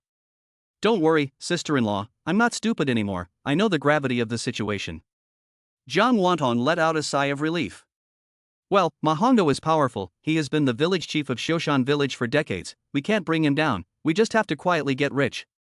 When we have earned enough money in the future, we will move out of this village, go to the county town and buy a new house of our own, live our own lives, and say goodbye to this place once and for all. By then, I will give birth to children for you." Jiang Wantong's voice trailed off as she spoke, so Zhang Dachuan did not hear it. Although the spirit liquid can nourish the peach trees and make them bear the most delicious and sweet peaches, as a crop, some work must be done, and not a bit of it can be spared. For example, the weeds in the peach garden cannot be removed by the spirit liquid, and they must be removed manually. All morning, the two of them were in the peach garden, busy weeding. For this kind of manual labor, Zhang Dachuan has always been the main force, and Zhang Wanong, due to her health, was sweating profusely after only half of the work. Zhang Dachuan saw this in his eyes and became a little worried. "Sister-in-law, you go back and rest, I'll be fine here." If it were before, Zhang Wanong would never have been able to leave Zhang Dachuan alone, but now that Zhang Dachuan has returned to normal, Zhang Wanong has nothing to worry about. She nodded and said, "Okay, I'll go back and cook for you, and you can come back for dinner after working for a while, okay?" Zhang Dachuan nodded and quickly swung the hoe in his hands. Zhang Wanong smiled in relief, rubbed her aching waist, and slowly walked downhill. As soon as Zhang Wanong left, Zhang Dachuan immediately dropped the hoe and once again released the spirit liquid in his body to nourish every peach tree. While he was busy, Zhang Dachuan suddenly heard a rustling sound coming from the grass not far away. He was about to scold when he saw a familiar figure emerge from the grass. It was an old dog with a few years under its belt, with gray-black fur, pointed ears, and a smart but innocent look in its eyes. Zhang Dachuan was overjoyed. Xiao Tian. This was a dog that Grandma had adopted in her early years, a mix of a husky and a local dog. The old dog saw Zhang Dachuan and made two endearing woofs, wagging its tail in a pleasing manner. Zhang Dachuan petted Xiao Tian's head affectionately. "Xiao Tian, I've returned to normal, are you happy? Don't worry, now that Grandma is gone, I'll take good care of you from now on. Xiao Tian, this peach garden is now our family's cornucopia, you must help us keep a close eye on it and keep people away, understand? Especially the village chief Ma Hongdo and his family, they must not be allowed to notice any difference in the orchard." Xiao Tian's ears twitched, and he responded immediately with two woofs, very clever. With Xiao Tian guarding him, Zhang Dachuan was able to more unrestrainedly release his spirit liquid. Unlike the power of evolution, the spirit liquid in the Chaos Jade Disc will automatically replenish itself, although it will require a long period of sleep afterwards. After Zhang Dachuan used it last night, the spirit liquid automatically replenished itself when he woke up today, so he wasn't worried about running out at all. While he was busy, Xiao Tian, who was guarding the field, suddenly let out a low growl, and then barked even more wildly. Zhang Dachuan hurriedly put away the spirit liquid, alertly came to Xiao Tian's side, and reassured him. Xiao Tian, what's going on? What did you find? Woof woof woof. Xiao Tian wagged his tail, but his head was pointed towards the direction of his home at the foot of the mountain. He lowered his body and barked furiously. Zhang Dachuan frowned, and immediately a bad feeling rose in him. Xiao Tian, is something wrong with my sister-in-law? Woof. Xiao Tian barked. Zhang Dachuan looked in the direction of the sound and saw, in the distance, several figures approaching the entrance of his home. One of the fat men with a big belly, round shoulders, and a fat head looked very familiar. It was Ma Tingyuan, the son of the village chief Ma Hongdo. Zhang Dachuan's face changed, and without further hesitation, he turned around, grabbed a hoe, put it over his shoulder, greeted Xiao Tian, and then took big strides down the mountain. Damn it, I was just thinking of looking for your family, and you guys just came to me on your own initiative. Zhang Dachuan cursed under his breath, quickened his pace, and ran towards home. Chapter 20, A Good Beating Ma Tingyuan. A lot of villagers gathered in front of Zhang Dachuan's house. At this moment, Jiang Wanong stubbornly stood at the front door, her eyes red with anger and resentment as she looked at Ma Tingyuan and the three thugs behind him. She said bitterly, Ma Tingyuan, it's his business if Zhang Shutao borrows money, so if you want to find someone, go find him. Ever since she got married, there had been no end to the family's demands for repayment. She had had enough of this kind of life. After hearing this, Ma Tingyuan sneered. Jiang Wanong, it is only natural to pay back debts. You are Zhang Shutao's wife and his guarantor, so you must pay back this money today no matter what. Jiang Wanong gritted her teeth and endured her grievances, saying, I'll say it again, I don't owe you any money, and I don't have any either. If you want money, go to the prison and find that bastard Zhang Shutao. Ma Tingyuan raised his eyebrows, motioned to his subordinates and said, Guys, this woman is not taking the high road, don't feel sorry for her, go break into their house and take whatever is valuable. After saying this, he took the lead, pushed Jiang Wanong away, and directly overturned Jiang Wanong to the ground, and was about to rush into Zhang Dachuan's house. Don't fucking move. I'll see who dares to enter my home. A roar came from behind the crowd, directly shocking the two sides in dispute. Everyone stopped moving and turned their heads to look in the direction the sound came from. When they saw that the person coming was Zhang Dachuan carrying a hoe, Ma Tingyuan immediately smiled. I wondered who was so fierce, and it turned out to be silly Dachuan. Zhang Dachuan quickly came up to him, pushed Ma Tingyuan away, and pulled Jiang Wanong up from the ground, protecting her behind him. Ma Tingyuan, what are you doing here causing trouble in my house? The barking dog even lunged forward even more fiercely, snarling and snapping at Ma Tingyuan. Ma Tingyuan was not bothered by Zhang Dachuan's shove. After all, he was the son of the village chief, and it was too demeaning for him to haggle with a fool in front of so many people. Ma Tingyuan said, You big idiot, I didn't come here to start trouble. It's your sister-in-law, Jiang Wanong, who owes me a huge sum of money. I'm here to collect. Zhang Dachuan felt a tug on his clothes behind him, so he gently patted Jiang Wantong's hand and put down his hoe, musing. Tell me, how much money does my sister-in-law owe you? Ma Tingyuan laughed. Not much, 100,000 yuan. Zhang Dachuan was taken aback. 100,000? That's a lot. Ma Tingyuan shrugged innocently and said. The loan note is 60,000, the lawsuit is 20,000, and I also have 20,000 interest. Jiang Wanong, who was hiding behind Zhang Dachuan, couldn't hold back anymore. She poked her head out and scolded incredulously. Ma Tingyuan, are you still a human being? The 60,000 was only lent to you for less than a year, so how could there be 20,000 interest? Ma Tingyuan spread his hands and said. I can't help it. Your husband Zhang Shutao insisted on borrowing this high interest from me, so what could I do to stop him? Jiang Wanong bit her lower lip and whispered, I don't have that much money. Upon hearing this, Ma Tingyuan stared at Jiang Wanong with greed in his eyes and laughed. If you really don't have the money, I also support paying with sex. For the sake of the neighbors in the same village, how about I charge you 1,000 per time? I've already done the math. 100,000 yuan is 100 times. If you're proactive, you'll be done paying it back in 6 months.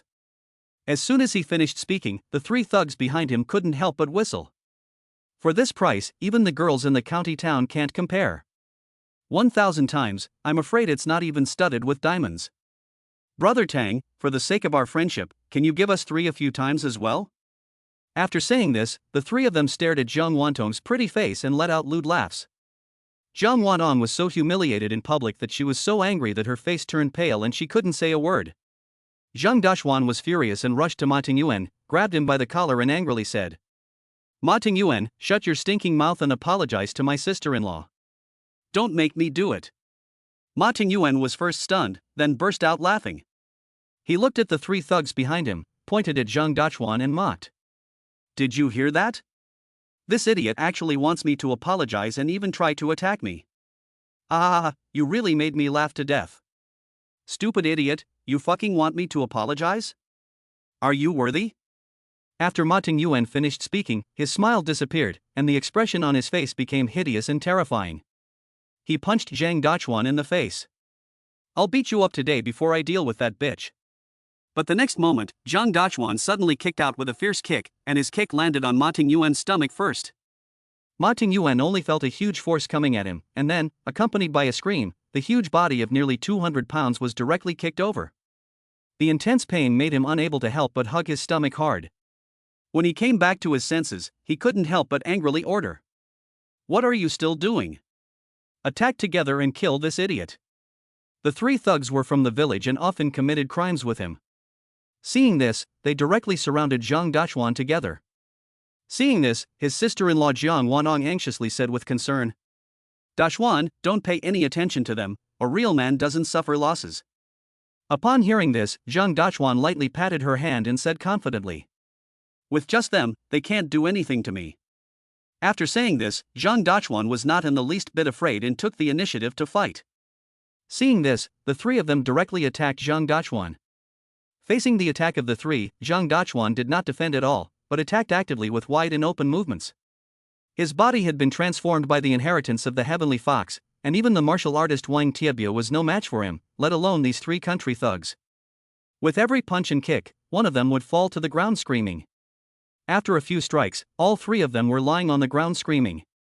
This sudden turn of events instantly shocked everyone present. When did Big Fool become so powerful?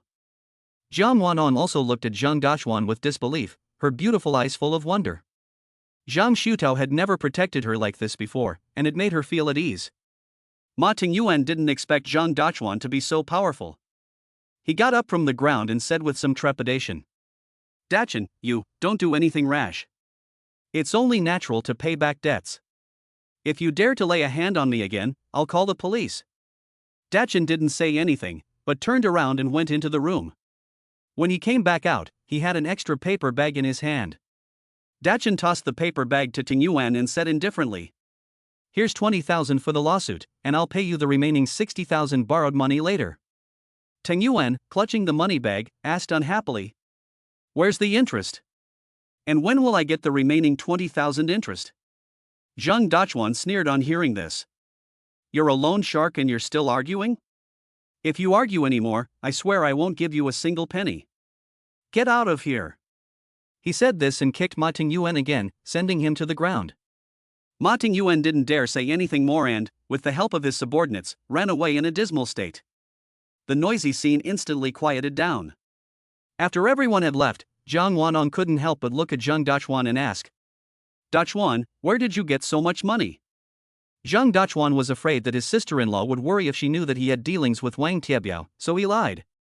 Wang Tiebio gave him 50,000 yuan, and the reason why he has only returned 20,000 yuan for the time being is that he wants to use the remaining 30,000 yuan to buy a second-hand pickup truck. After all, the carrying capacity of the electric tricycle is too small. Upon hearing this, Jiang Wanong finally felt relieved. She gently tugged at the corner of Zhang Dashuan's clothes, her eyes red with tears as she said, "Dashuan, I'm sorry. I had no idea that Zhang Shutao had such an outside debt. Don't worry, I'll find a way to pay you back." Zhang Dashuan shook his head. "Sister-in-law, we're family, we don't need to beat around the bush. Money is nothing." Jiang Wantong, however, insisted. "No, you worked so hard to earn this money, I must pay it back." Zhang Dashuan saw that she was determined, and didn't say anything more. But in his heart, he had long since regarded his sister-in-law Jiang Wanong as family, and how could he let his family pay back the money? Ma Hongdo's house was located in the best position in Xioshan village, and his family built the only two-story small Western-style building in the entire village. At this time, the sun was shining, and Ma Hongdo was leaning on a deck chair basking in the sun. Suddenly, the door was pushed open forcefully, and Ma Tingyuan limped in. "Dad." Ma Hongdo was shocked and asked hurriedly. "Tingyuan, what happened? Who hurt you?" Ma Tingyuan said with a sad face. "It was stupid Dachuan who hit me." Ma Hongdo frowned. "Stupid Dachuan? Why did you provoke that idiot for no reason?" Ma Tingyuan hurriedly said, "No, it seems that he has become normal. I went to Jiang Wanong to collect the debt." Ma Tingyuan told everything that had happened. After listening, Ma Hongdo looked gloomy and did not speak for a long time. Ma Tingyuan secretly glanced at his father and worriedly said, "Zheng Dachuan has become normal, so if we swallow his family's orchard, he will definitely come to you to demand it back. We have to think of a way." Ma Hongdo gave his son a faint look. "Don't panic, your father has an idea. He's a fool, he can't turn the world upside down. That piece of orchard is a cornucopia that will generate money. Once it's in Ma Hongdo's hands, will anyone else want it back?" He casually and lightly told Ma Tingyuan his plan, and the fat man listened with a smile on his face. "Great idea, Dad. In that case, not only will Zhang Dachuan not get the land, I'm afraid he'll also end up in jail, following in the footsteps of Zhang Shutao. He's finished, huh?" Chapter 21, The Peaches That Shine. In the morning, at Qifeng Fruit and Vegetable Supermarket. After completing her routine inspection work, Suyun looked at the time and saw that it was almost time, so she called her female assistant Su Chui over to her. She pointed specifically at the 2 baskets of peaches she had purchased from Zhang Dachuan yesterday and said to Su Chui, "Assistant Su, these 2 baskets of peaches, you should follow up on them today, label them, pick a good place to display them, and let's see how well they sell. I'm in a hurry to go to the parent-teacher meeting at school, so I'll leave everything to you." Su Chui couldn't help but ask, "So how much should we set the price at?" Suyun replied indifferently, 41 caddies. This is the cost price, not profitable, but she understands that opening up sales in the early stages, the profit in the later stages is not a problem at all. After Suyun finished speaking, she hurriedly drove off in her Mercedes-Benz. Su Chui looked at the car's rear end as it disappeared into the distance, and sighed helplessly. Her boss may look prosperous, but in reality, she has a harder time than an ordinary person like her. She has to run a big business by herself, and she also has to pick up and drop off her children at school and take them to parent-teacher meetings. She doesn't even have time to sit down and rest properly during the week. There's nothing she can do about it. After all, Suyun has married a man who is good for nothing. After feeling sorry for Suyun, Su Chui looked at the 2 baskets of peaches and frowned. Although the peaches looked rosy and pleasing, and were quite attractive with their bright color, who could afford to buy them at 41 jin? And this was the cost price with zero profit, so even if she tried hard to sell them, she wouldn't make a single cent. Although she didn't have much confidence in selling the peaches, Su Chui still suppressed her doubts and disbelief when she thought about the business acumen and tactics of her boss Suyun. She sent someone to clean the peaches and display them in the most conspicuous booth in the supermarket, affixing a striking label. Supreme Hairless Peaches, priced at 40 yuan per caddy. Immediately, when business hours arrived, Su Chui greeted the staff and opened the store for business, and the early risers also came to the supermarket to shop one after another. It has to be said that these superb peaches look very good indeed. Their bright red color and translucent appearance attract the attention of anyone who comes in. However, when people see the price on the label, they are a little surprised. Many customers who had planned to buy the peaches shake their heads and walk away, muttering things like, "Too expensive, outrageous." For a long time, no one comes up to ask about them. Just as Su Chui was feeling discouraged and desperate, an elderly lady with a clean and tidy appearance and kind eyes arrived at the booth. The elderly lady squinted at the fresh peaches and a smile involuntarily appeared on her face. She asked Su Chui, "Assistant Su, is the price of these peaches marked incorrectly?" Su Chui was a little embarrassed to see the elderly lady and could only smile and explain with a stiff face. "No, Granny Chen, it is indeed 41 caddies. This batch of peaches is the best we have ever had, as our boss bought them yesterday. They are particularly tasty and nutritious, and she was full of praise for them." The old lady was instantly interested. "Oh? Really? Your boss was full of praise for them? I remember that girl Su Yun has a very high opinion of herself." Su Chui laughed and said, "Of course it's true, Grandma Chen, you're a regular customer, I wouldn't lie to you." Our boss set the price herself, and she said it's the cost price, it's only on sale today, the price will go up tomorrow. Why don't you try it? At this point, a customer passing by couldn't help but say. No matter how nutritious it is, it's still a peach, you're selling it for 41 Gene, aren't you obviously ripping people off? It's more like 5 or 6 Gene.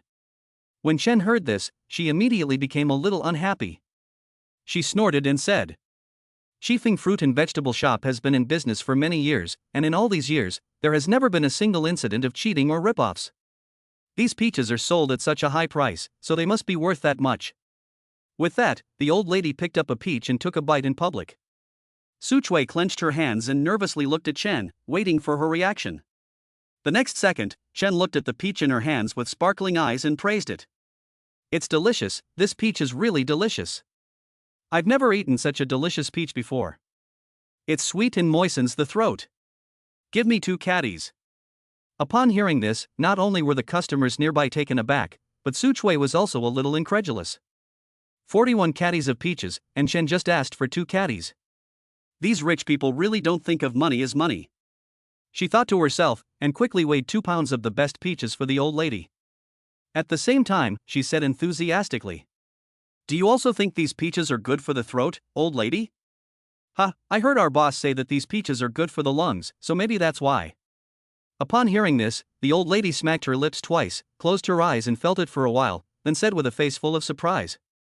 After hearing you say that, I really feel like I can breathe more easily, and my chest feels great. These peaches are truly amazing. Assistant Sue, please give me 3 more caddies, I'll buy more and take them home for my old man to try. He smokes a lot and his lungs aren't good, so if these peaches work, he'll love them. Su Tsueme beamed with joy and hurriedly weighed 3 more caddies of peaches for Granny Chen. Once someone took the lead, some of the onlookers were immediately tempted. At this time, a middle-aged man in expensive clothes, slightly overweight, but with an unmistakable air of arrogance, asked in a hoarse voice. Do these peaches really have the effect of nourishing the lungs? After saying this, the middle-aged man couldn't help but cough lightly, his throat making a rattling sound, obviously with a mouthful of phlegm. Su Chui immediately recognized the man as the owner of the Mingyue Hotel in the county town when she saw him, and immediately replied with a smile. Yes, Mr. Liu, these peaches are good for the lungs. People like you who smoke a lot should eat more of them. Our boss has tried them herself and they work immediately. After hearing this, the middle-aged man surnamed Liu immediately said generously. Okay, I'll have 1. If it works, I'll buy 10 caddies of it.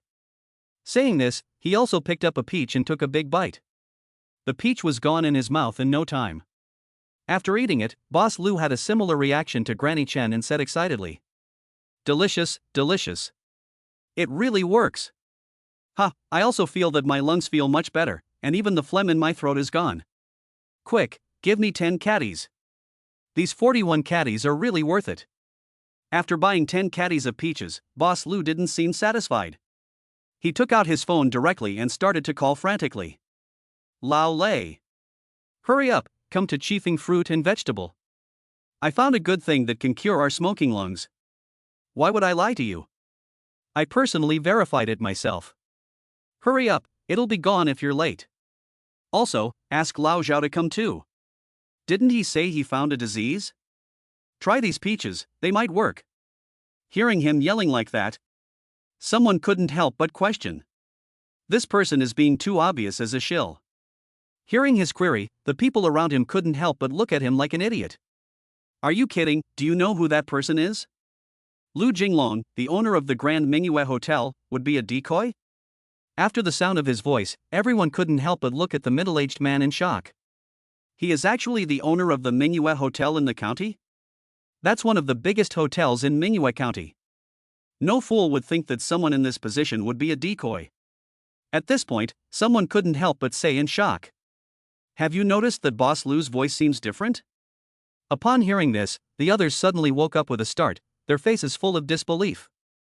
Because they clearly noticed that Lu Jinglong's current voice was completely different from the hoarse voice just now.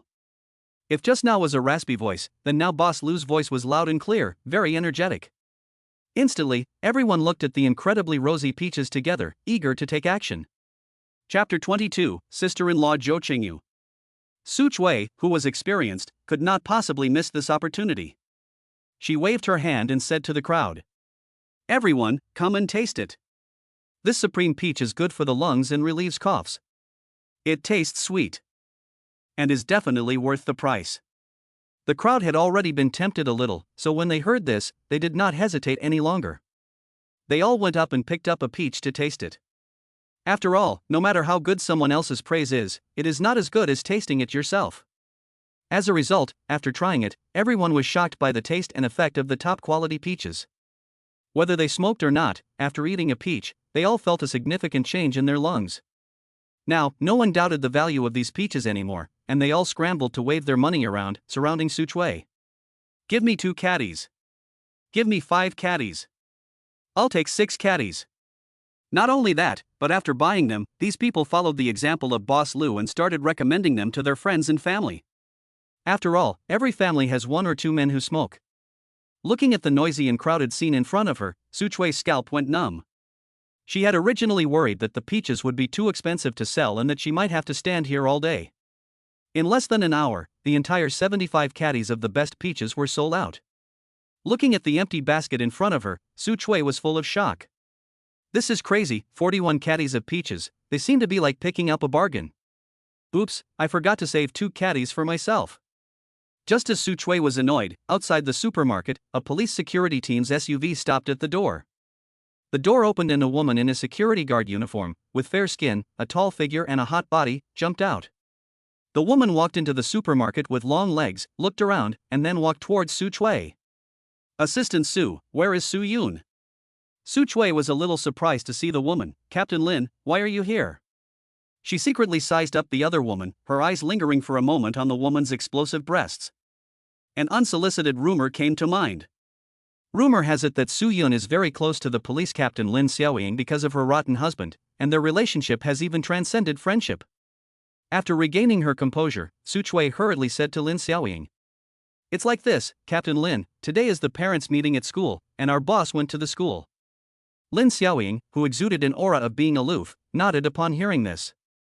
Oh, I'll go to the school to find her then. After saying this, she twisted her waist and turned around and left. Looking at the figure of the other person leaving, Su Chui let out a long breath. This Lin Xiaoying, the captain, has a very strong aura. Probably only someone like the boss can get along with her normally. After coming back to her senses, Su Chui once again focused on her work. Recalling the tall young man who delivered the peaches yesterday, Su Chui couldn't wait for him to arrive. She was convinced that with these top-quality peaches, their Qifeng fruit and vegetable supermarket would definitely soar to new heights. In order to prevent the secret of their own peach garden from being revealed, this day, Zhang Dachuan and Jiang Wanong got up early in the morning and stepped into the peach garden on the morning dew. After leaving the howling dog on guard outside, Zhang Dachuan and Jiang Wanong began picking peaches. Today was the day he had agreed with Boss Su. This time, they picked a full 3 carts of peaches, a total of more than 300 caddies. If calculated at 41 caddies per caddy, that's almost 13,000 to 14,000 yuan. The thought of making so much money in one day made Zhang Dachuan and Jiang Wanong very excited. Jiang Wanong even reminded him 1,000 times. Dachuan, you must be careful on the road. It doesn't matter if you walk slowly, just don't knock the peaches over. Zhang Dachuan promised, rode the electric tricycle borrowed from Wu Run Yuan, and suddenly went downhill. As soon as he left Shoshan village, he saw a beautiful and slender woman's back on the road in front of him. Zhang Dachuan recognized the woman as the younger daughter of his neighbor, Uncle Zhou, and couldn't help but call out, Zhou Qingyu. The woman with a pretty ponytail and eyebrows that looked like they had come right out of a painting looked at Zhang Dachuan in surprise and said with surprise in her voice. Brother Dachuan, you've returned to normal? Zhang Dachuan nodded, well, I'm not stupid anymore. Zhou Qingyu clapped her hands in happiness. That's great. Sister Aoshue will be so happy when she finds out. Zhou Aoshue. Zhang Dachuan was momentarily taken aback, and the image of a figure that looked exactly like Zhou Qingyu but was even more cold and arrogant than her involuntarily came to mind. Zhou Aoshue and Zhou Qingyu were twin sisters and Zhang Dachuan's neighbors. They were the same age as Zhang Dachuan, and the 3 of them grew up together from childhood, like childhood sweethearts. The sister's father, Zhou Hong, was working away from home when he was young and had an accident that almost killed him. It was Zhang Dachuan's grandmother who went around collecting money from all sides to save Zhou Heng's life. Although he was paralyzed, he at least managed to save his life. Because of this, the 2 families became close and were very friendly with each other. When Zhang Dachuan and his siblings were in elementary school, the parents of both sides decided to set a marriage contract for Zhang Dachuan and Zhou Aoxue, agreeing that when they reached adulthood, they would find an opportunity to get married. The two had good academic results since childhood, grew up together as childhood sweethearts, and had a marriage contract in place. Everyone in the village was convinced that the two would make a perfect couple in the future. However, fate played a trick on them. Although both were admitted to the same key medical university, Zhang Dachuan was beaten up and became an idiot after offending a rich young man while studying at university, and sadly returned home. Zhou Aoxue, who had excellent academic results, continued her studies until graduation and had a bright future. As a result, the marriage between the two families became a joke.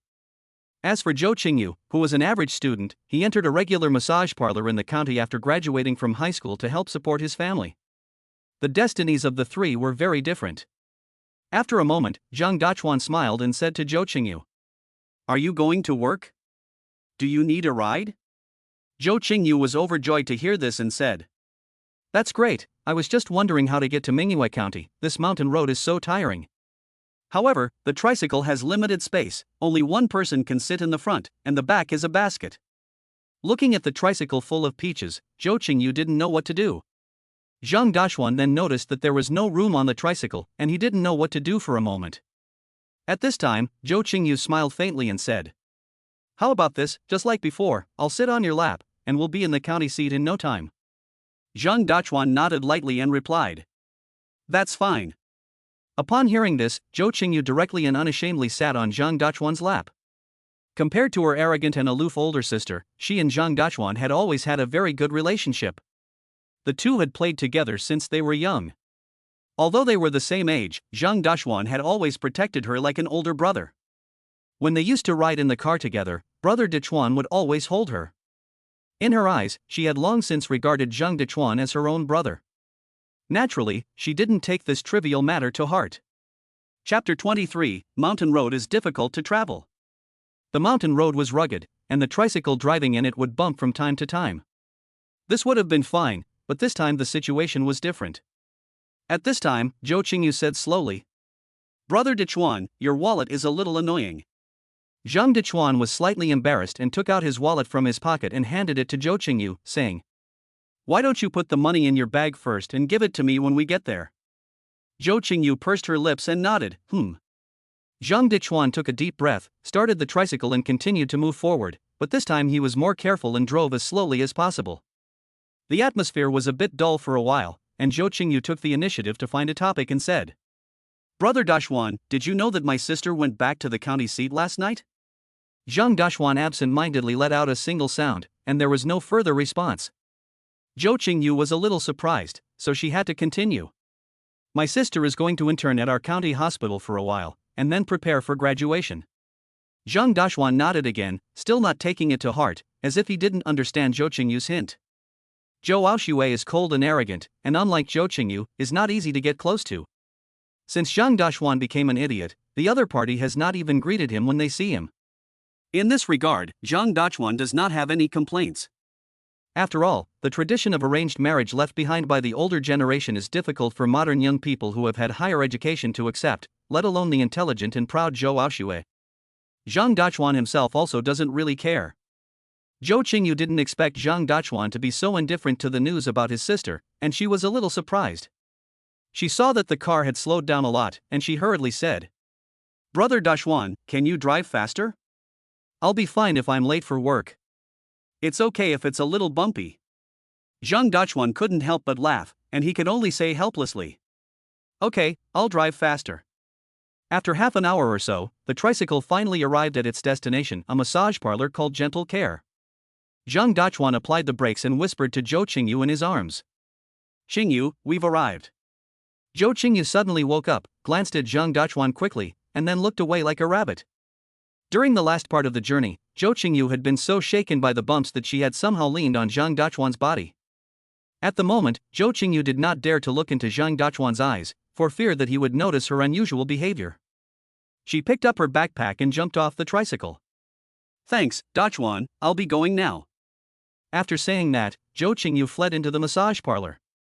Zhang Dachuan looked at her back and could not help but laugh. He drove the tricycle to Chifeng's supermarket, and after walking less than 200 meters, he slammed on the brakes and slapped his thigh. Oh no, I forgot my wallet. He quickly turned the vehicle around and planned to go back to the massage parlor to ask Zhou Qingyu for his wallet. Although he didn't have much money in his wallet at the moment, he would soon be receiving 9,000 yuan. His bank card was also in there, and he was going to deposit some money. Once again, he arrived at the massage parlor. Zhang Dachuan parked his electric vehicle and went inside. A waitress saw him and immediately came up to him. "Hello, sir, would you like a massage?" "We have French, Thai." Zhang Dachuan interrupted hurriedly. "I'm here to see Zhou Qingyu. I'm her friend." The waitress immediately looked confused. "Oh, you're Qingyu's friend, then please follow me." With that, the waitress turned around and led Zhang Dachuan inside. However, after only a few steps, he ran head-on into a young man dressed in a flashy manner. The other person glanced at Zhang Dachuan and noticed his rustic attire, and immediately waved to stop the waitress. "Li, what does this person do?" The waitress hurriedly replied. "Mr. Fong, this gentleman is here to see Zhou Qingyu." The young man, Fong Kuan, frowned, his eyes dark, wondering what had come to mind, and casually said, "Zhou Qingyu? She hasn't arrived at the store yet. Please go back, brother, and I'll have her contact you when she arrives." Zhang Dachuan looked strangely at the young boss and said, "That's impossible. Zhou Qingyu and I are from the same village. I just dropped her off at work. I saw her come in with my own eyes, so how could she not be in the shop?" Fong Kuan cursed inwardly, immediately slapped himself on the head, and changed his words. Right, look at my brain, I remembered it wrong. Zhou Qingyu did come to the shop, but she had an urgent matter and went out again just now, and she hasn't returned yet. So, brother, you'd better go back and come find her later." Chapter 24, You Call Yourself a Person? After getting off Zhang Dachuan's tricycle, Zhou Qingyu walked straight into the massage parlor. As soon as she walked in, she saw Fong Kuan, the boss, talking to a short, fat middle-aged man with a big head and fat stomach, his nostrils almost pointing to the sky. She was in a good mood, but when she saw the other person, a look of panic flashed across her face.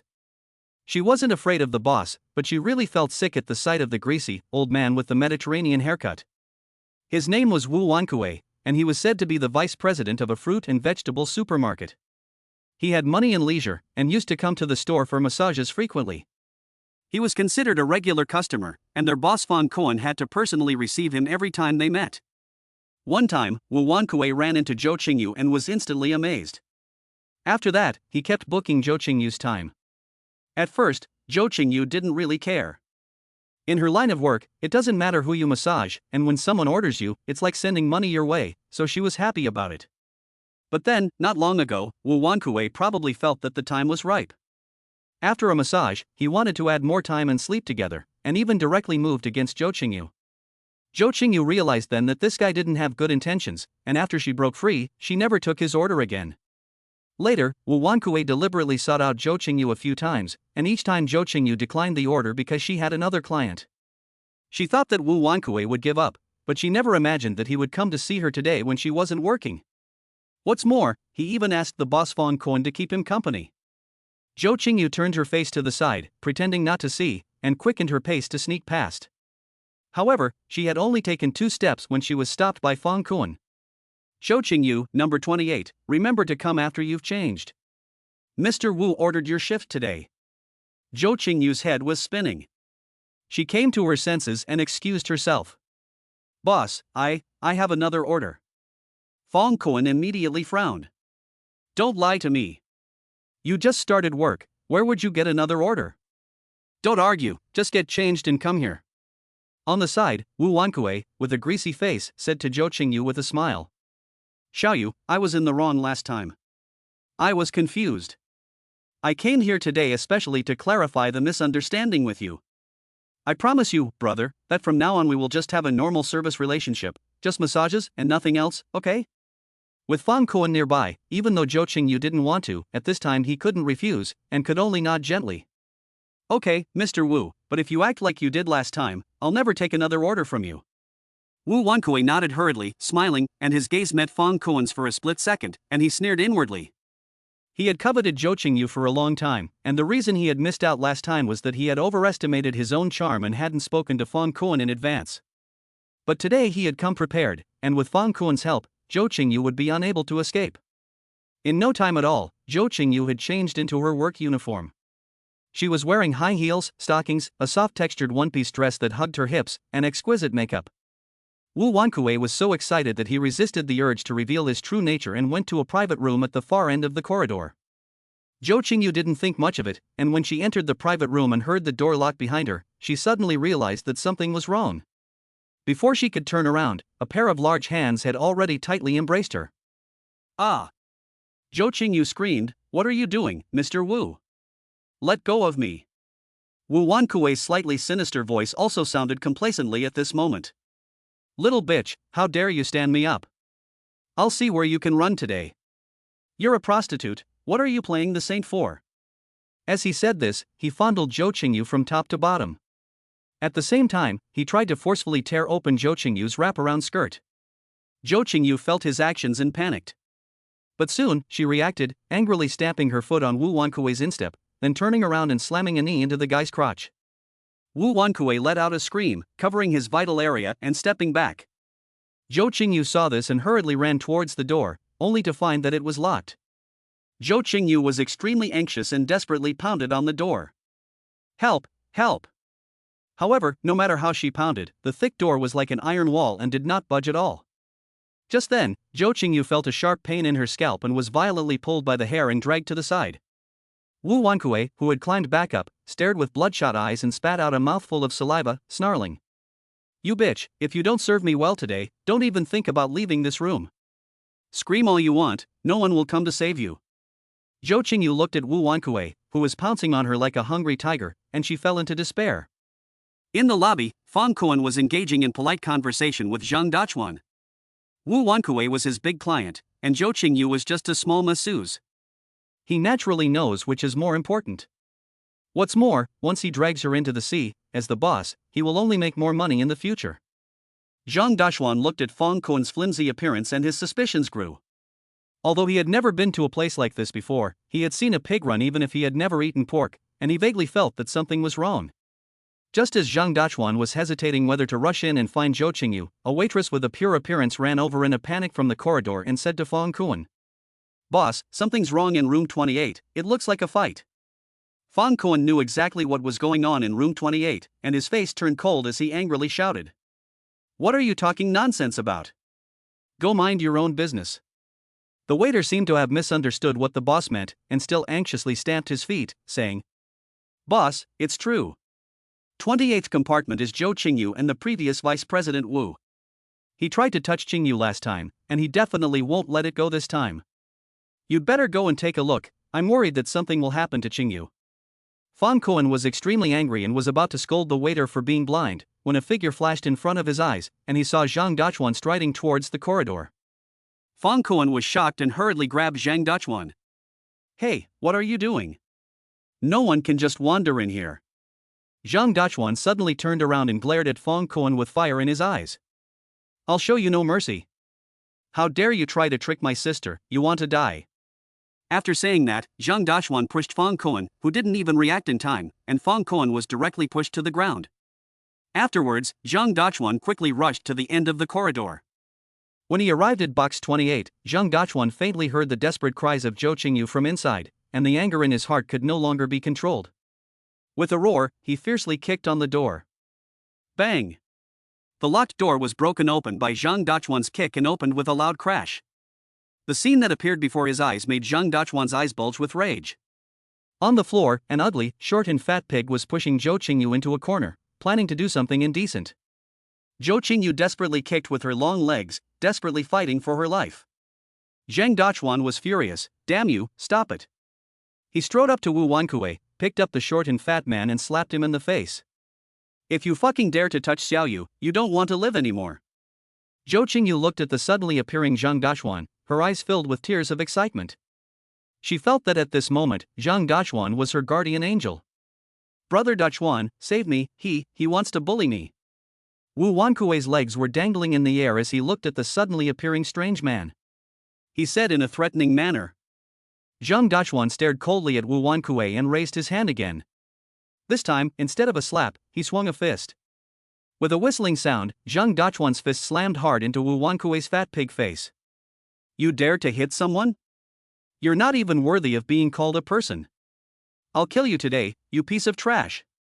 The next moment, the corridor resounded with Wu Wankue squealing like a pig. Chapter 25, I am someone you cannot mess with. When Fang Kuan arrived with his security guards in the private room, Wu Wankue was already badly beaten by Zhang Dachuan.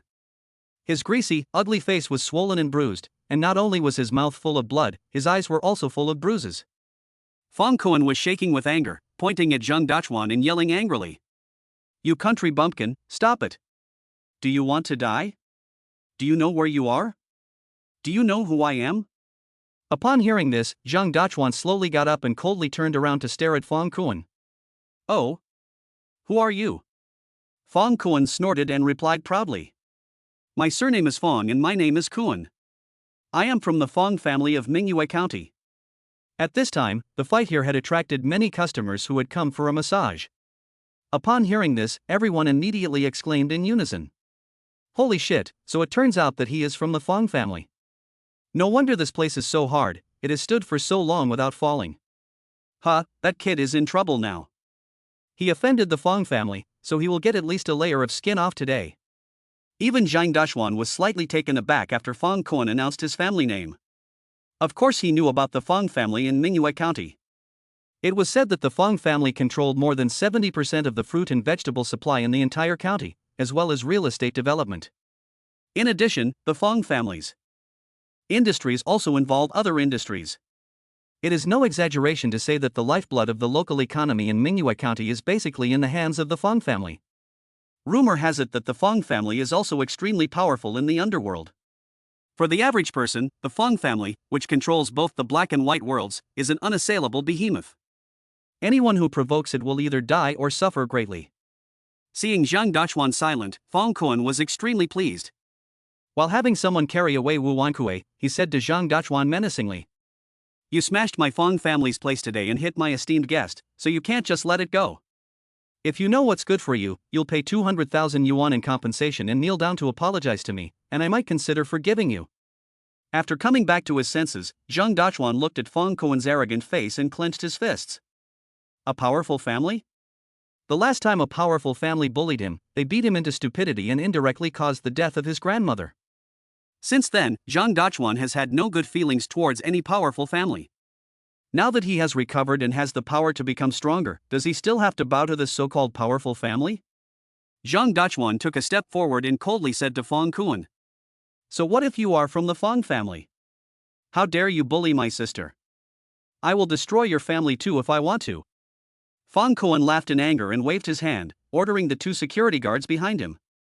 How dare you threaten to destroy the Fang family? Attack him. If anything happens, my family will take responsibility. The two security guards immediately obeyed, rushing towards Zhang Dachuan with confidence. Before their fists could hit Zhang Dachuan, they were both kicked by Zhang Dachuan and fell to the ground, unable to get up for a long time. They were no match for Zhang Dachuan at all. Fang Kuan, who had been arrogant, suddenly froze and couldn't believe it. Then, Zhang Dachuan took Zhou Qingyu's hand and stepped closer to Fang Kuan. As he watched Zhang Dachuan getting closer and closer, Fang Kuan's face changed drastically. He hurriedly kept backing up, but accidentally tripped and fell to the ground. Fang Kuan was extremely panicked and kept backing up. Don't come any closer.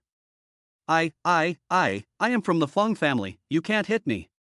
Just then, there was suddenly a commotion in the hallway, and a group of people pushed their way through the onlookers and walked into the venue. These people had cold expressions, fierce eyes, cigarette-holding tattoos and permed hair, and they didn't look like they were up to anything good. The one leading the group had an arrogant hairstyle like a rooster's comb, carried a baseball bat, and had an even more arrogant and tyrannical attitude. Everyone who saw him subconsciously backed away. As for Fang Kuan, he was overjoyed, because these people were the local gangsters who looked after the area, and they were ruthless, far superior to those two useless security guards. Fang Kuan's massage parlor had always paid these people off on weekdays to deal with situations like this. So, Fang Kuan instantly felt confident, quickly got up from the ground, went over to the man, pointed at Zhang Dachuan and said angrily. You've come at the right time. This kid came to my shop causing trouble and even hit my valuable customer. After saying that, he threatened Zhang Dachuan with arrogance. Country bumpkin, if you know what's good for you, kneel down and apologize to me obediently, and then pay for the money, otherwise I'll break your legs. Zhang Dachuan looked at Fang Kuan coldly and was unmoved. Fang Kuan was extremely angry, pointed at Zhang Dachuan, and ordered those people.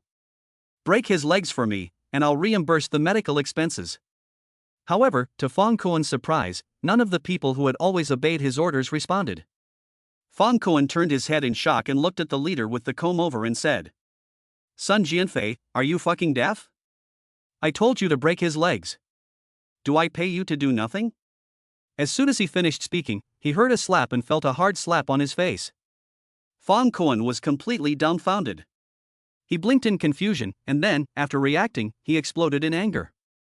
Sun Jianfei, how dare you hit me? I am a Fang family member. Sun Jianfei, the man with the crested hair, who had had a chance encounter with Zhang Dachuan on the mountain road outside the county, raised the corner of his mouth. If the real young master of the Fang family had come, I would have given him a little face. You are a relative of the Fang family who can't be reached in 8 strokes and don't know how many turns you have made. What are you pretending to be? Fang Kuan was completely stunned and really couldn't understand why Sun Jianfei and his gang had turned their backs on him. What shocked Fang Kuan even more was that Sun Jianfei had even run over to Zhang Dachuan's side and bowed respectfully to him. Brother Dachuan, please don't misunderstand, we were just collecting a little protection fee as Brother Biao requested, we have absolutely nothing to do with these bastards. Zhang Dachuan nodded gently and walked step by step towards Fang Kuan. Seeing this, Fang Kuan's face was full of shock. Why is Sun Jianfei so respectful of this bumpkin? When he came to his senses, Fang Kuan was extremely flustered. He was now completely scared. He turned to leave, but Zhang Dachuan pulled him back with a tight grip on his collar. Looking at Zhang Dachuan's indifferent face, Fang Kuan stuttered. You, don't move me, if you hit me, the Fang family won't let you go. Zhang Dachuan didn't say anything, and first slapped Fang Kuan to the ground. Fang family? You let that Fang family come and provoke me and see what happens. Then he gave him a vicious kick in the face. Fang Kuan let out a scream, spit out blood, and passed out with his eyes rolling. There was complete silence, and everyone looked at Zhang Dachuan in awe. After doing all this, Zhang Dachuan took Zhou Qingyu by the hand and walked through the corridor like he owned the place, leaving the massage parlor. The innocent waitress who had just reported the news to Zhang Dachuan hurriedly followed. Chapter 26 Su Yun's Decision. Outside the massage parlor, Zhou Qingyu calmed down under the comfort of Zhang Dachuan. Turning her head, she saw the waitress come out and immediately said gratefully, Wang Ping, thank you for helping me send the message. If it weren't for you, I would be. The girl named Wang Ping immediately replied. What are you thanking me for? We're friends, how could I not help you in your time of need? Then she sighed and said. But, given Fang Kuan's unforgiving nature, I'm afraid I'll have to find a new job. Unfortunately, I can't do anything other than massage. Zhou Qingyu couldn't help but look bitter when she heard this. It's not easy for people like them without qualifications or work experience to find a new job. Zhang Dachuan, who had been listening, suddenly said. Don't worry, I'll figure out something about the job. Anyway, don't come to this kind of shitty place in the future. The two were overjoyed at this news, but Zhou Qingyu hesitated and asked Zhang Dachuan. Brother Dachuan, can you really help us find a job? Zhang Dachuan patted his chest and laughed. Don't worry, have I ever lied to you? At this time, Sun Jianfei's group came out, so Zhang Dachuan said to Sun Jianfei. Sun Jianfei, where is Wang Tiebiao? I want to see him. Sun Jianfei was overjoyed when he heard this. That's great, our boss is looking forward to rewarding you. We were afraid of disturbing you, so we didn't dare to contact you before. He will be overjoyed if you go. A few people then followed Sun Jianfei to Wang Tiebiao's place. Chiefing Fruit and Vegetable Supermarket. Su Yun, dressed in a beige skirt suit and looking graceful, had finished the routine meeting with the staff and noticed that Vice President Wu Wankue had not yet shown up. She was a little surprised and called her assistant Su Chui and asked, Xiao Chui, do you know what Vice President Wu is doing? It's almost time to open for business, but he's not here yet. Su Chui replied quickly. Vice President Su, Vice President Wu called in sick this morning, saying that someone in his family is sick. Su Yun nodded after hearing this, not taking it seriously. When you reach middle age, there are a lot of family matters, and very often you are not in control of your own situation. As an old employee, Wu Wankue still has this benefit. Suddenly, Su Yun remembered the hairless peaches she had received the day before, so she casually asked Su Chui. By the way, how did yesterday's peaches sell? I'm talking about the 41 catty ones. Upon hearing this, Su Chui immediately perked up, her eyes shining with excitement, and said, Boss, you're really amazing. I'm telling you, those peaches sold like crazy. 41 catties. Those people who bought the peaches didn't even bat an eye, buying 5 or 10 catties at a time. They were all sold out in no time. Su Chui was so excited that she went on and on about Zhang Dachuan's peaches, praising them to the skies. They were just like the peaches of immortals, and Su Yun was left speechless. Although she believed in her own judgment, she still felt that Su Chui was exaggerating a bit. You're just bragging. I believe that the peaches sold out, but it sounds like it took less than an hour, according to you. How could it have been that fast? Su Chui was certain.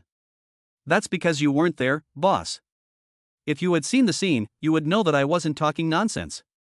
Su Yun shook her head with a smile, and although she didn't say anything, she still didn't believe it in her heart. Just then, a woman about Su Yun's age came into the store. The other person was dressed in high-end clothes and covered in jewelry, obviously rich or noble. The woman took a look around the supermarket and then asked Su Yun. Excuse me, do you still have the 41 catty peaches you sold yesterday? Su Yun and Su Chui exchanged a glance and said with regret. I'm sorry, we've sold out. The woman looked disappointed, but also a little reproachful. Why didn't you buy more of those peaches? After my husband ate them, he stopped snorting at night and insisted that I come and buy them for him early in the morning. Su Yun hurriedly said. Don't worry, there will be more later today. We were just trying them out yesterday, and we didn't expect them to sell so well. The woman immediately became happy again. Really? That's great, you've got the goods in. Don't forget to let me know, I'll order 5 catties in advance. Su Yun nodded. You can pre-order, but yesterday we were selling at a special price. Starting today the retail price will be 49.9 yuan per catty. The woman didn't seem to care. 49.9 yuan is 49.9 yuan. The peaches are delicious and good for the lungs, they're totally worth the price. Su Yun was taken aback. Could it be true what Su Chui said, that the peaches were really that popular? And the other party could even accept a direct price increase? Ordinary customers, on hearing of a price increase, would be considered highly educated if they didn't curse the unscrupulous merchant. As soon as the wealthy woman had left, another person came. Looking for them. The person also came to inquire about the top quality peaches, and after asking about the situation, directly ordered 10 catties in one go. That wasn't all. As time went on, more and more customers came to the supermarket. As soon as they entered, they went straight to Su Yun and Su Chui, asking for the peaches from the previous day by name, and wanting to place an order as soon as they heard they weren't in stock.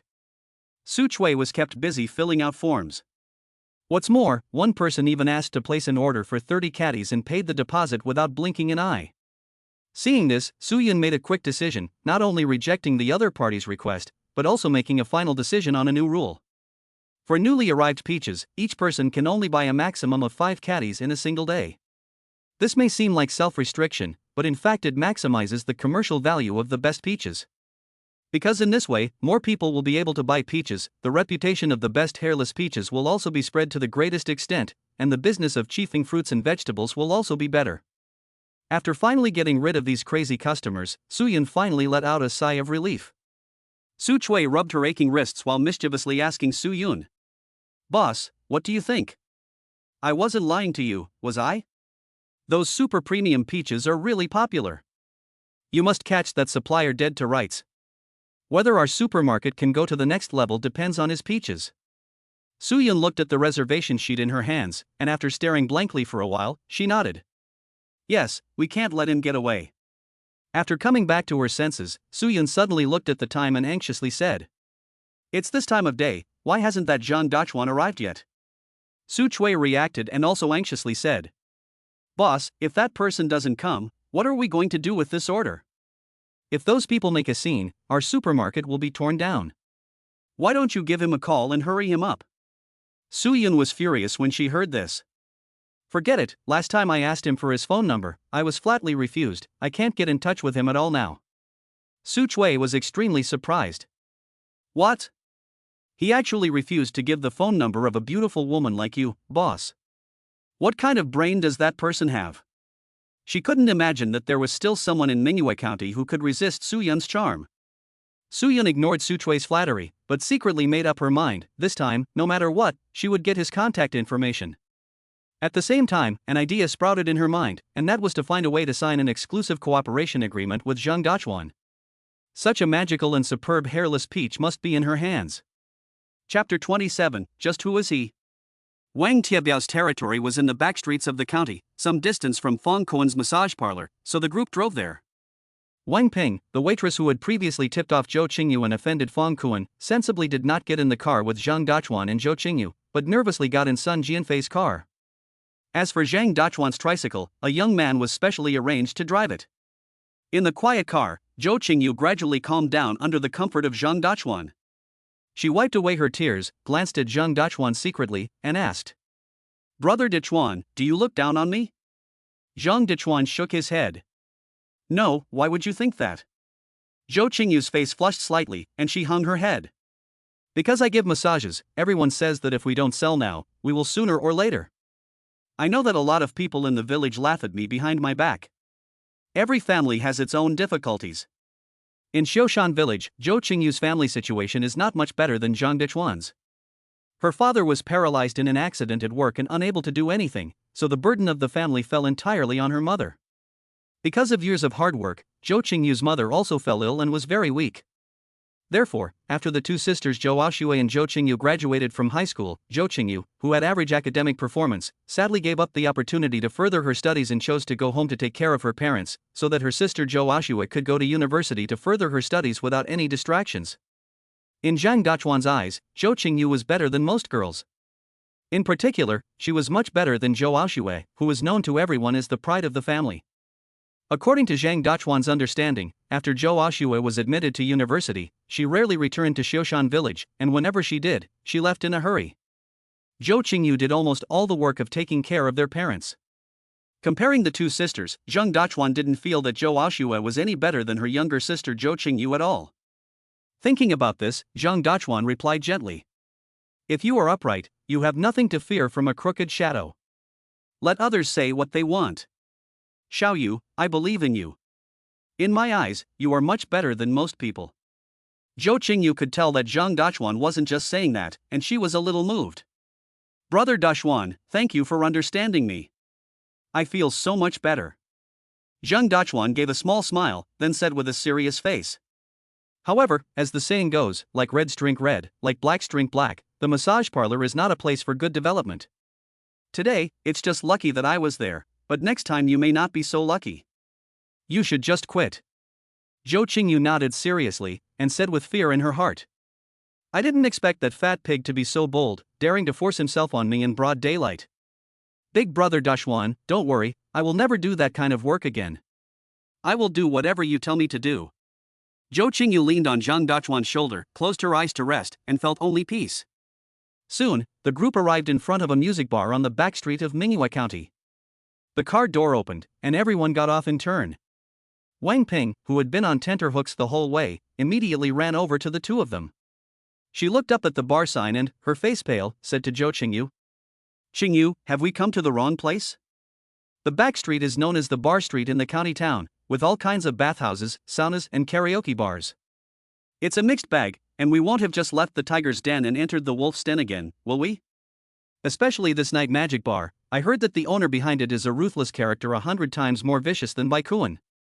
Zhou Qingyu had obviously heard about the reputation of the backstreet and was very uneasy, but when she turned her head and saw Zhang Dachuan standing beside her with a composed expression, she immediately felt much more at ease.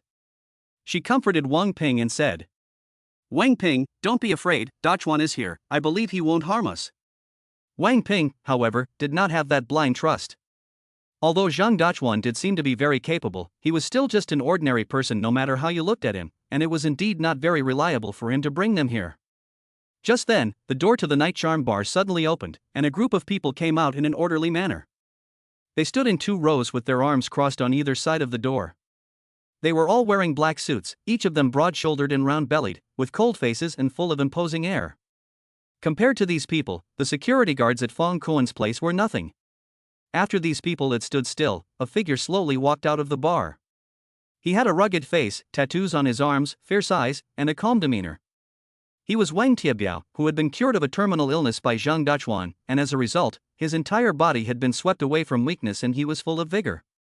At this time, Wang Tiebiao was completely different from the Wang Tiebiao before. Upon seeing him, Wang Ping's already uneasy face instantly turned pale, and the whole person uncontrollably trembled. She whispered to Zhou Qingyu in a trembling voice. "Qingyu, this person is Wang Tiebiao. I've heard people talk about him. He's a big shot in the underworld, a real tough guy. Even the Fong family fears him. Someone like Fong Kuan is nothing compared to him."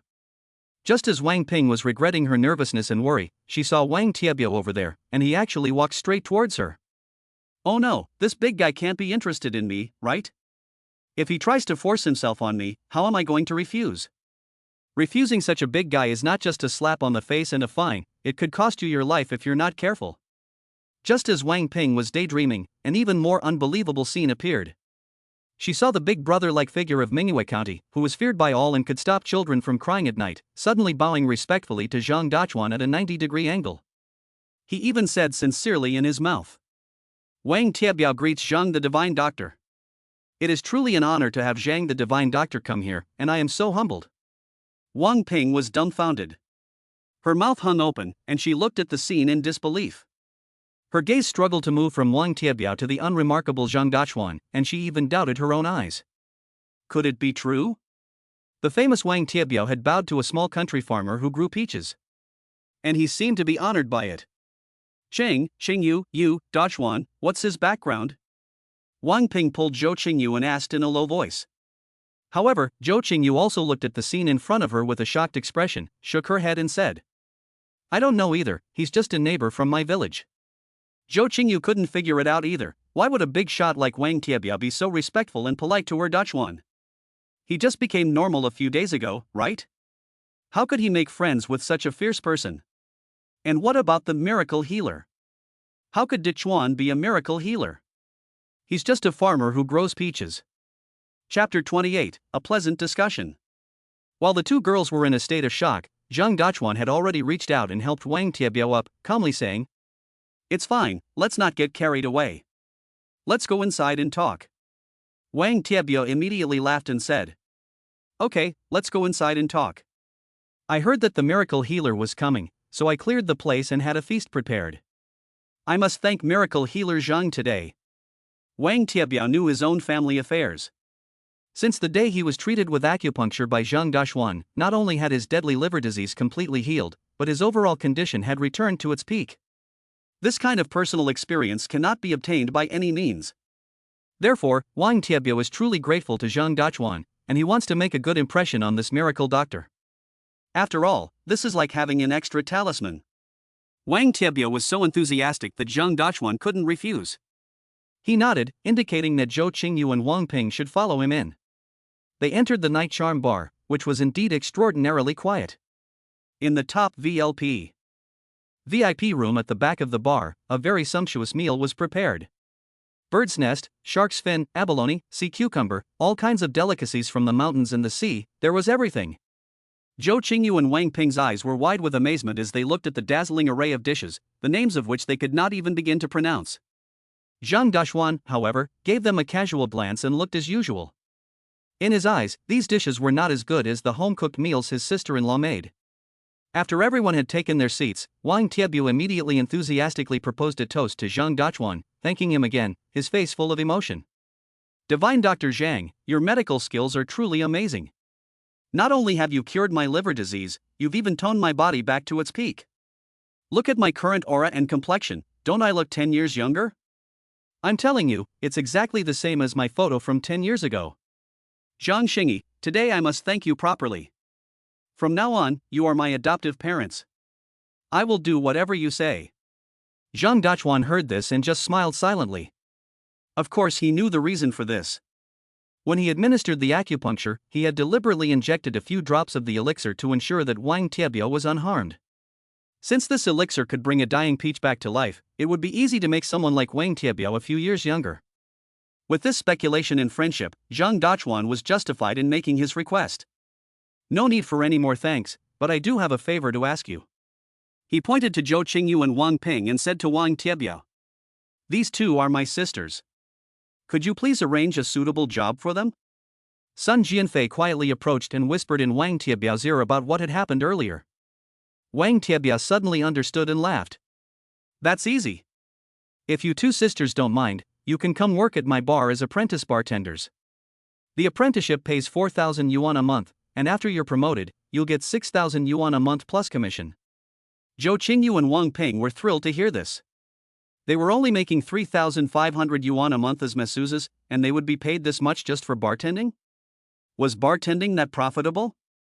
But then, Zhou Qingyu shook her head uneasily, unconvinced. "I've never learned how to bartend, I probably won't be able to do it." Wang Tiebiao said nonchalantly. "Don't worry, it's not hard to learn. If you're willing to learn, I guarantee that in 3 months you'll be able to do it." Zhang Daxuan naturally heard what Wang Tiebiao meant. With him as the boss, he could naturally let the bartender guide him at any time without reservation. In this case, it wouldn't take long for Zhou Qingyu to learn. Thinking about this, he nodded and said to Zhou Qingyu, "Don't worry, Xiao Yu, you'll definitely be fine. This job is much better than massage." After saying that, he turned his head and told Wang Tiebiao, "Then let's make them bartenders, but you have to promise that while they're working for you, nothing like what happened before will happen again." Wang Tiebiao laughed heartily and patted his chest to give his word. "You can rest assured, the sister of Dr. Zhang is also my sister. As long as I'm still alive, no one will dare to bully them." After saying this, he immediately told Sun Jianfei to take Zhou Qingyu and Wang Ping to meet the bartenders. Zhang Daxuan was very satisfied with this, so he nodded and thanked him. "Thank you, Brother Tiebiao, for your help." The words Brother Biao instantly made Wang Tiebiao feel flattered. He hurriedly waved his hands and said, "It's nothing, nothing. Compared to Dr. Sang's life-saving kindness, this is nothing." Zhang Daxuan smiled slightly and stopped being polite.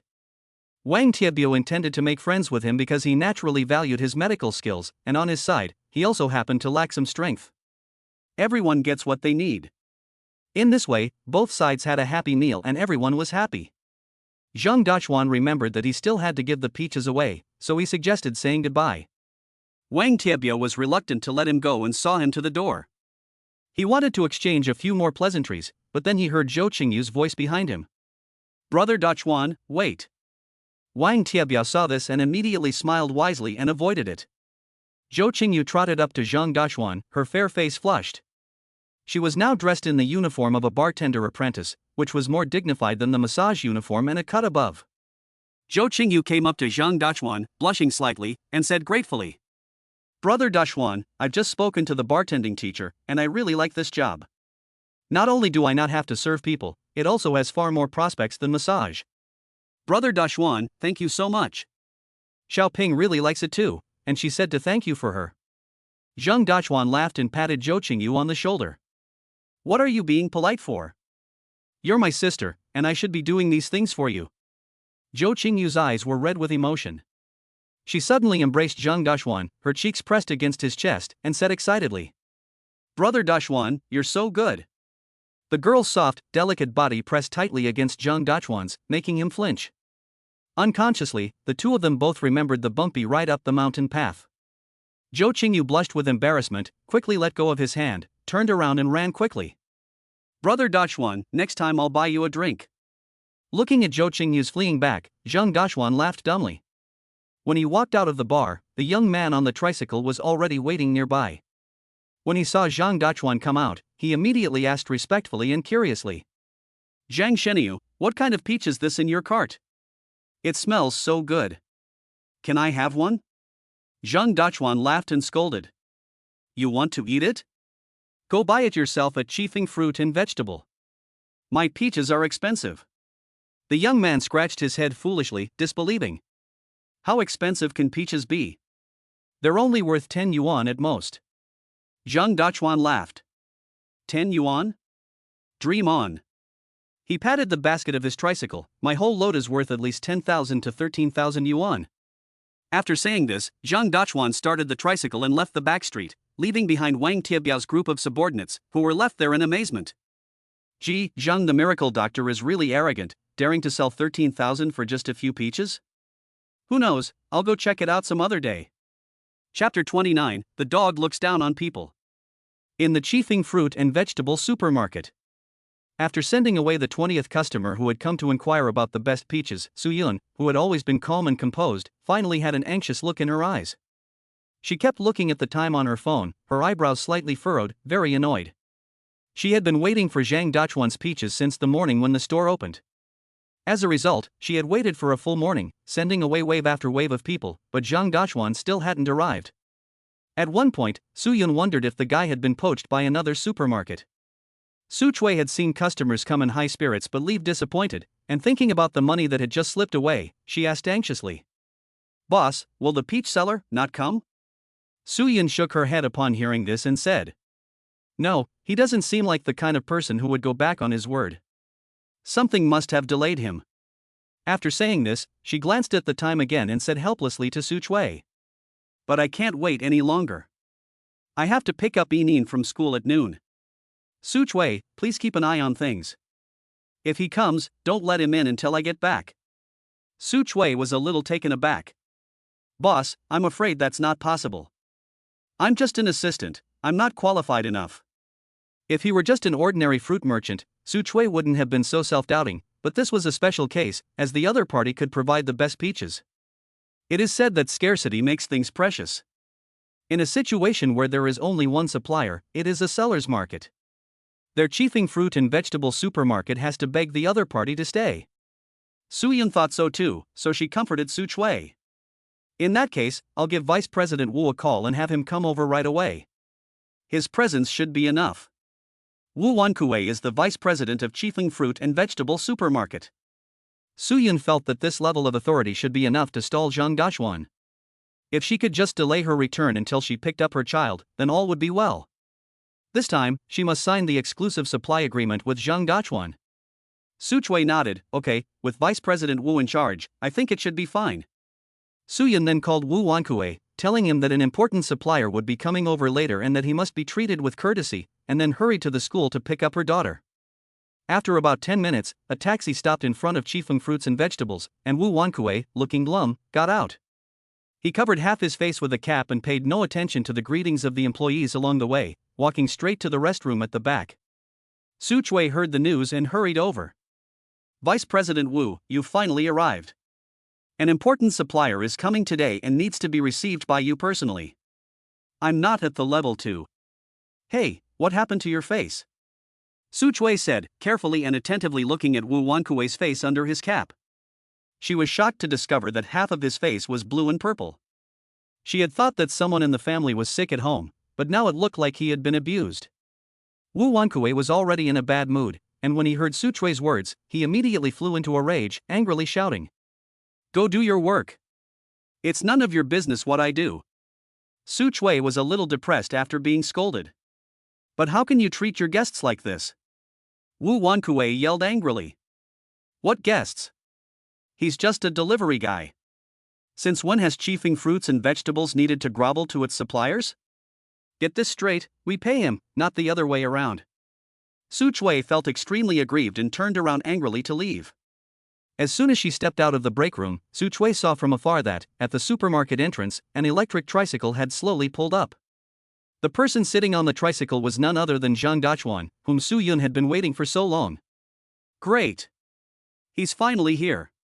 Su Chui was overjoyed and quickly took out her phone to call Su-yun, but then remembered that she was probably driving, so she quickly sent a text instead. Then, Su Chui quickly walked up to Zhang Dachuan and greeted him with a smile. "Boss Zhang, you finally arrived, come on in." She had already told the staff to come forward and help unload the top-quality peaches from the tricycle. But Zhang Dachuan was afraid that the staff might damage the peaches, so he insisted on unloading the goods himself. Su Chui had no problem with this. 40 cents a pound for peaches, she would treasure them too. Su Chui then said, enthusiastically, "Mr. Zhang, you go ahead, I'll go get you a glass of water." After saying this, Su Chui hurriedly turned around and went into the supermarket. As soon as she left, Wu Wankue came out of the break room. He had wanted to vent his anger on some unlucky employee, but when he looked up, he saw a familiar figure standing at the entrance. Wasn't that the bumpkin who had just beaten him up? Great, I was wondering how to get back at you, and you actually came to my place. Wu Wankue was furious, and walked over with a sneer. He came to the door and saw Zhang Dachuan unloading peaches from the tricycle. He suddenly understood. This guy is a vendor who supplies his family. If I can't get you today, my name will be written backwards. As soon as he thought of this, Wu Wankue spat out a mouthful of saliva, which landed squarely at Zhang Dachuan's feet. Hey, it's really not a coincidence that we meet, country bumpkin. What are you doing here? Selling peaches? Zhang Dachuan glanced at Wu Wankue and nodded. He came here to do business and didn't want to get into any more trouble with this old lecher. Wu Wankue smiled. Sorry, you stinky peasant, we won't take your peaches anymore. From now on, we won't take any more. Just go wherever you came from. Zhang Dachuan frowned slightly and looked at Wu Wankue in puzzlement. I made a deal with your boss Su Yunsu and came here today to deliver the peaches. Who do you think you are? Wu Wankue gave a cold smile, sticking out his nose and pointing his thumb at himself, and said to Zhang Dachuan. You have an appointment with our boss? Look at yourself in the mirror, you stinking peasant, do you deserve it? I'll tell you, I'm the Deputy General Manager of Chiefing Fruit and Vegetable, and in the absence of Mr. Su, I'm in charge here. I'm putting my foot down today. As long as I'm here, Wu Wankue, we won't take any of your rotten peaches. Do you understand? If you do, get the hell out of here. Zhang Dachuan suppressed his anger and looked at Wu Wankue and said. Since such a big supermarket like yours is so untrustworthy, if you don't want them, that's fine, but there's always somewhere else for me to sell them. After he finished speaking, he put the peaches back and was about to leave. Su Chui came out with a glass of water at this time and was shocked by the situation. She hurriedly ran down the steps to stop Zhang Dachuan. Mr. Zhang, what are you doing? Why are you leaving? You can't leave. Zhang Dachuan gave Su Chui a look. You said you wouldn't take my peaches, but now you're not letting me go? Su Chui glared at him angrily. Who said we weren't taking your peaches? We want all your peaches. As soon as she said that, she heard Wu Wankue behind her snort. Su Chui, do you even have a say here? Since when can an assistant like you make decisions for the supermarket? Chapter 30, Apologize to Boss Zhang. After hearing Wu Wankue's words, Su Chui suddenly understood. This is not about Zhang Dachuan not selling peaches, it's about their dog-eyed vice president not accepting them. She became anxious and stamped her foot, saying, Vice President Wu, you don't know, Boss Zhang's peaches are really good, he is the boss. However, Su Chui's words were coldly interrupted by Wu Wankue before she could finish. I don't care how good his peaches are, anyway, Chiefing Fruits and Vegetables will not be buying his peaches in the future. Mind your own business and get on with your work. After Wu Wankue had finished speaking, he pointed at Zhang Dachuan and said, Get out, you stupid peasant, or I'll have someone throw you out. Zhang Dachuan gave Wu Wankue a cold stare, pushed his tricycle silently, and planned to leave. Su Chui looked anxiously from side to side, almost crying with anger. Fortunately, just then, her eyes glanced over and she happened to see the familiar Mercedes slowly approaching. She immediately exclaimed with joy. The boss is here. The boss is back. Mr. Zhang, wait. The Mercedes quickly stopped and Su Yun opened the door and got out. When she saw Zhang Dachuan, her face brightened with joy, but when she saw Zhang Dachuan's attitude, her face changed slightly. She hurriedly asked. What's going on? Mr. Zhang, are you leaving? Without waiting for Zhang Dachuan to answer, Wu Wankue already accused him first. Boss, this bumpkin is deluding himself into thinking he can get in with you by selling us a load of rotten peaches. He's also saying something about a promise you made, trying to scare me. Ha, that's ridiculous. Boss, how could you possibly have made a promise with this bumpkin? As he spoke, Wu Wankue spat again at Zhang Dachuan's feet. Don't you know who you are? Are you worthy? Su Yun heard this and trembled with anger. She waved her hand in a pale face to interrupt Wu Wankue. Wu Wankue, shut up. You despicable little snob, Zhang Dachuan is a valued guest whom I have been waiting to meet for a long time. I called you here to entertain him. And this is how you entertain my valued guest. After a pause, she continued angrily. Apologize to Boss Zhang right now. Wu Wankue was dumbfounded. He opened his mouth wide, unable to believe what he was seeing. He looked at Su Yun, who was looking serious, and then at Zhang Dachuan, who looked indifferent. After a long while, he stuttered.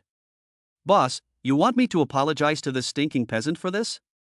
He followed Su-yun all the way here, and he is a key figure in the hard work of building Chiefing Fruit and Vegetable. If I apologize in public, where will his face be? But Su-yun didn't care at all. With a stern voice, she gave a direct order. You can't tell right from wrong. You insulted Boss Zhang and almost made me lose this valuable customer. Why shouldn't you apologize? Otherwise, just get the hell out of here. Wu Wankuei's face turned white and green as Su-yun scolded him. In front of everyone, he felt extremely humiliated. But when he thought about Su-yun's style, he felt that if he dared to disobey now, the woman would really dare to fire him directly. He walked step by step to Zhang Dachuan, his body stiff and unbending, and bowed with all his might. I'm sorry, Boss Zhang, what just happened was my fault, I apologize. Zhang Dachuan looked at Wu Wankuei expressionlessly and didn't say anything. Su-yun saw this and hurriedly stepped forward and said seriously. Boss Zhang, this matter is indeed our Chiefing Fruit and Vegetables problem. I was in a hurry to pick up my child just now, so I didn't wait for you to come over, and I didn't explain clearly to Vice President Wu, which led to a misunderstanding. On behalf of Chiefing Fruit and Vegetable, I sincerely apologize to you, and I hope you will have a big heart and not let this trivial matter hurt the harmony between us. Su-yun's apology was so sincere that it made Zhang Dachuan unable to keep his cold face. He said slowly. You, Boss Su, are reasonable, unlike some people who think that just because they are a vice president, they can be blind and look down on others. To be honest, without us farmers, I'm afraid your fruit and vegetable supermarket would never have been able to open. I don't know what makes him think he can look down on us. Wu Wankuei didn't dare say a word at this moment, standing there with his head down, wishing he could find a crack in the ground to crawl into. Su-yun was also a little embarrassed, and hurriedly apologized again before asking Zhang Dachuan hopefully. Can you sell us the peaches this time? I'll take the whole truck, and I'll pay the same price as last time. Zhang Dachuan nodded. Since we've worked together before, I'll sell you the peaches this time. Su-yun was overjoyed to hear this, and a huge weight was lifted from her heart. If Zhang Dachuan hadn't agreed today, all the orders she had taken in advance would have been lost, and the consequences would have been unimaginable. Su-yun hurriedly said to Su Chui. Assistant Su, go quickly and have someone come and pick up the cart of peaches, weigh them and take the money. Su Chui was also beaming with joy and hurriedly said. Yes, boss, I'll go right away. Soon, the transaction was completed. Zhang Dachuan's peaches weighed 330 jin in total, which, at 40 jin per caddy, came to 13,000 caddies. Su-yun took the money from Su Chui and handed it personally to Zhang Dachuan. While Zhang Dachuan was counting the money, she took the opportunity to say, Mr. Zhang, your peaches sell very well with us, and many customers are clamoring for them. I have an idea, and that is to sign an exclusive supply agreement with you. Zhang Dachuan paused in his counting and turned to look at Su-yun. What exclusive supply agreement? Su-yun weighed his words carefully and said. In the future, your peaches will be exclusively supplied to our Chiefing Fruit and Vegetable supermarket. We have the channels, and you have the products. This way, we can make money together. What do you think? Unexpectedly, after hearing this, Zhang Dachuan just gave a faint smile, then glanced at Wu Wankuei and decisively refused. If it were before, I might consider it, but now, let's talk about exclusive cooperation later. After saying this, without waiting for Su-yun to persuade him again, he had already ridden off on his tricycle without looking back. Su-yun looked at the back of Zhang Dachuan's depressed figure and sighed. Seeing this, Wu Wankuei hurriedly said. Boss, he's just a smelly peach seller, what are you being polite for? If you don't want to cooperate, just don't. There are plenty of fruit sellers who want to cooperate with us. Can a living person be suffocated to death by urine? Unexpectedly, Su-yun gave him a cold look and rebuked him. Vice President Wu, can you please shut your mouth? Do you know how much business opportunity we have lost because of your stupidity? In view of your poor performance today, you've lost this month's bonus. Wu Wankuei was dumbfounded. As a vice president, his monthly performance bonus was not a small amount, but a major part of his income. Wu Wankuei hurriedly stopped Su-yun and asked with suppressed anger. Boss, why? Just because of this trivial matter today? Su-yun looked at Wu Wankuei with a sneer. Why? Because his Zhang Dachuan peaches are unique. Because he can make our Chiefing Fruit and Vegetable supermarket the biggest in the entire Mingyue County. Because his peaches sell for 49 yuan a caddy and customers fight to buy them. Do you understand?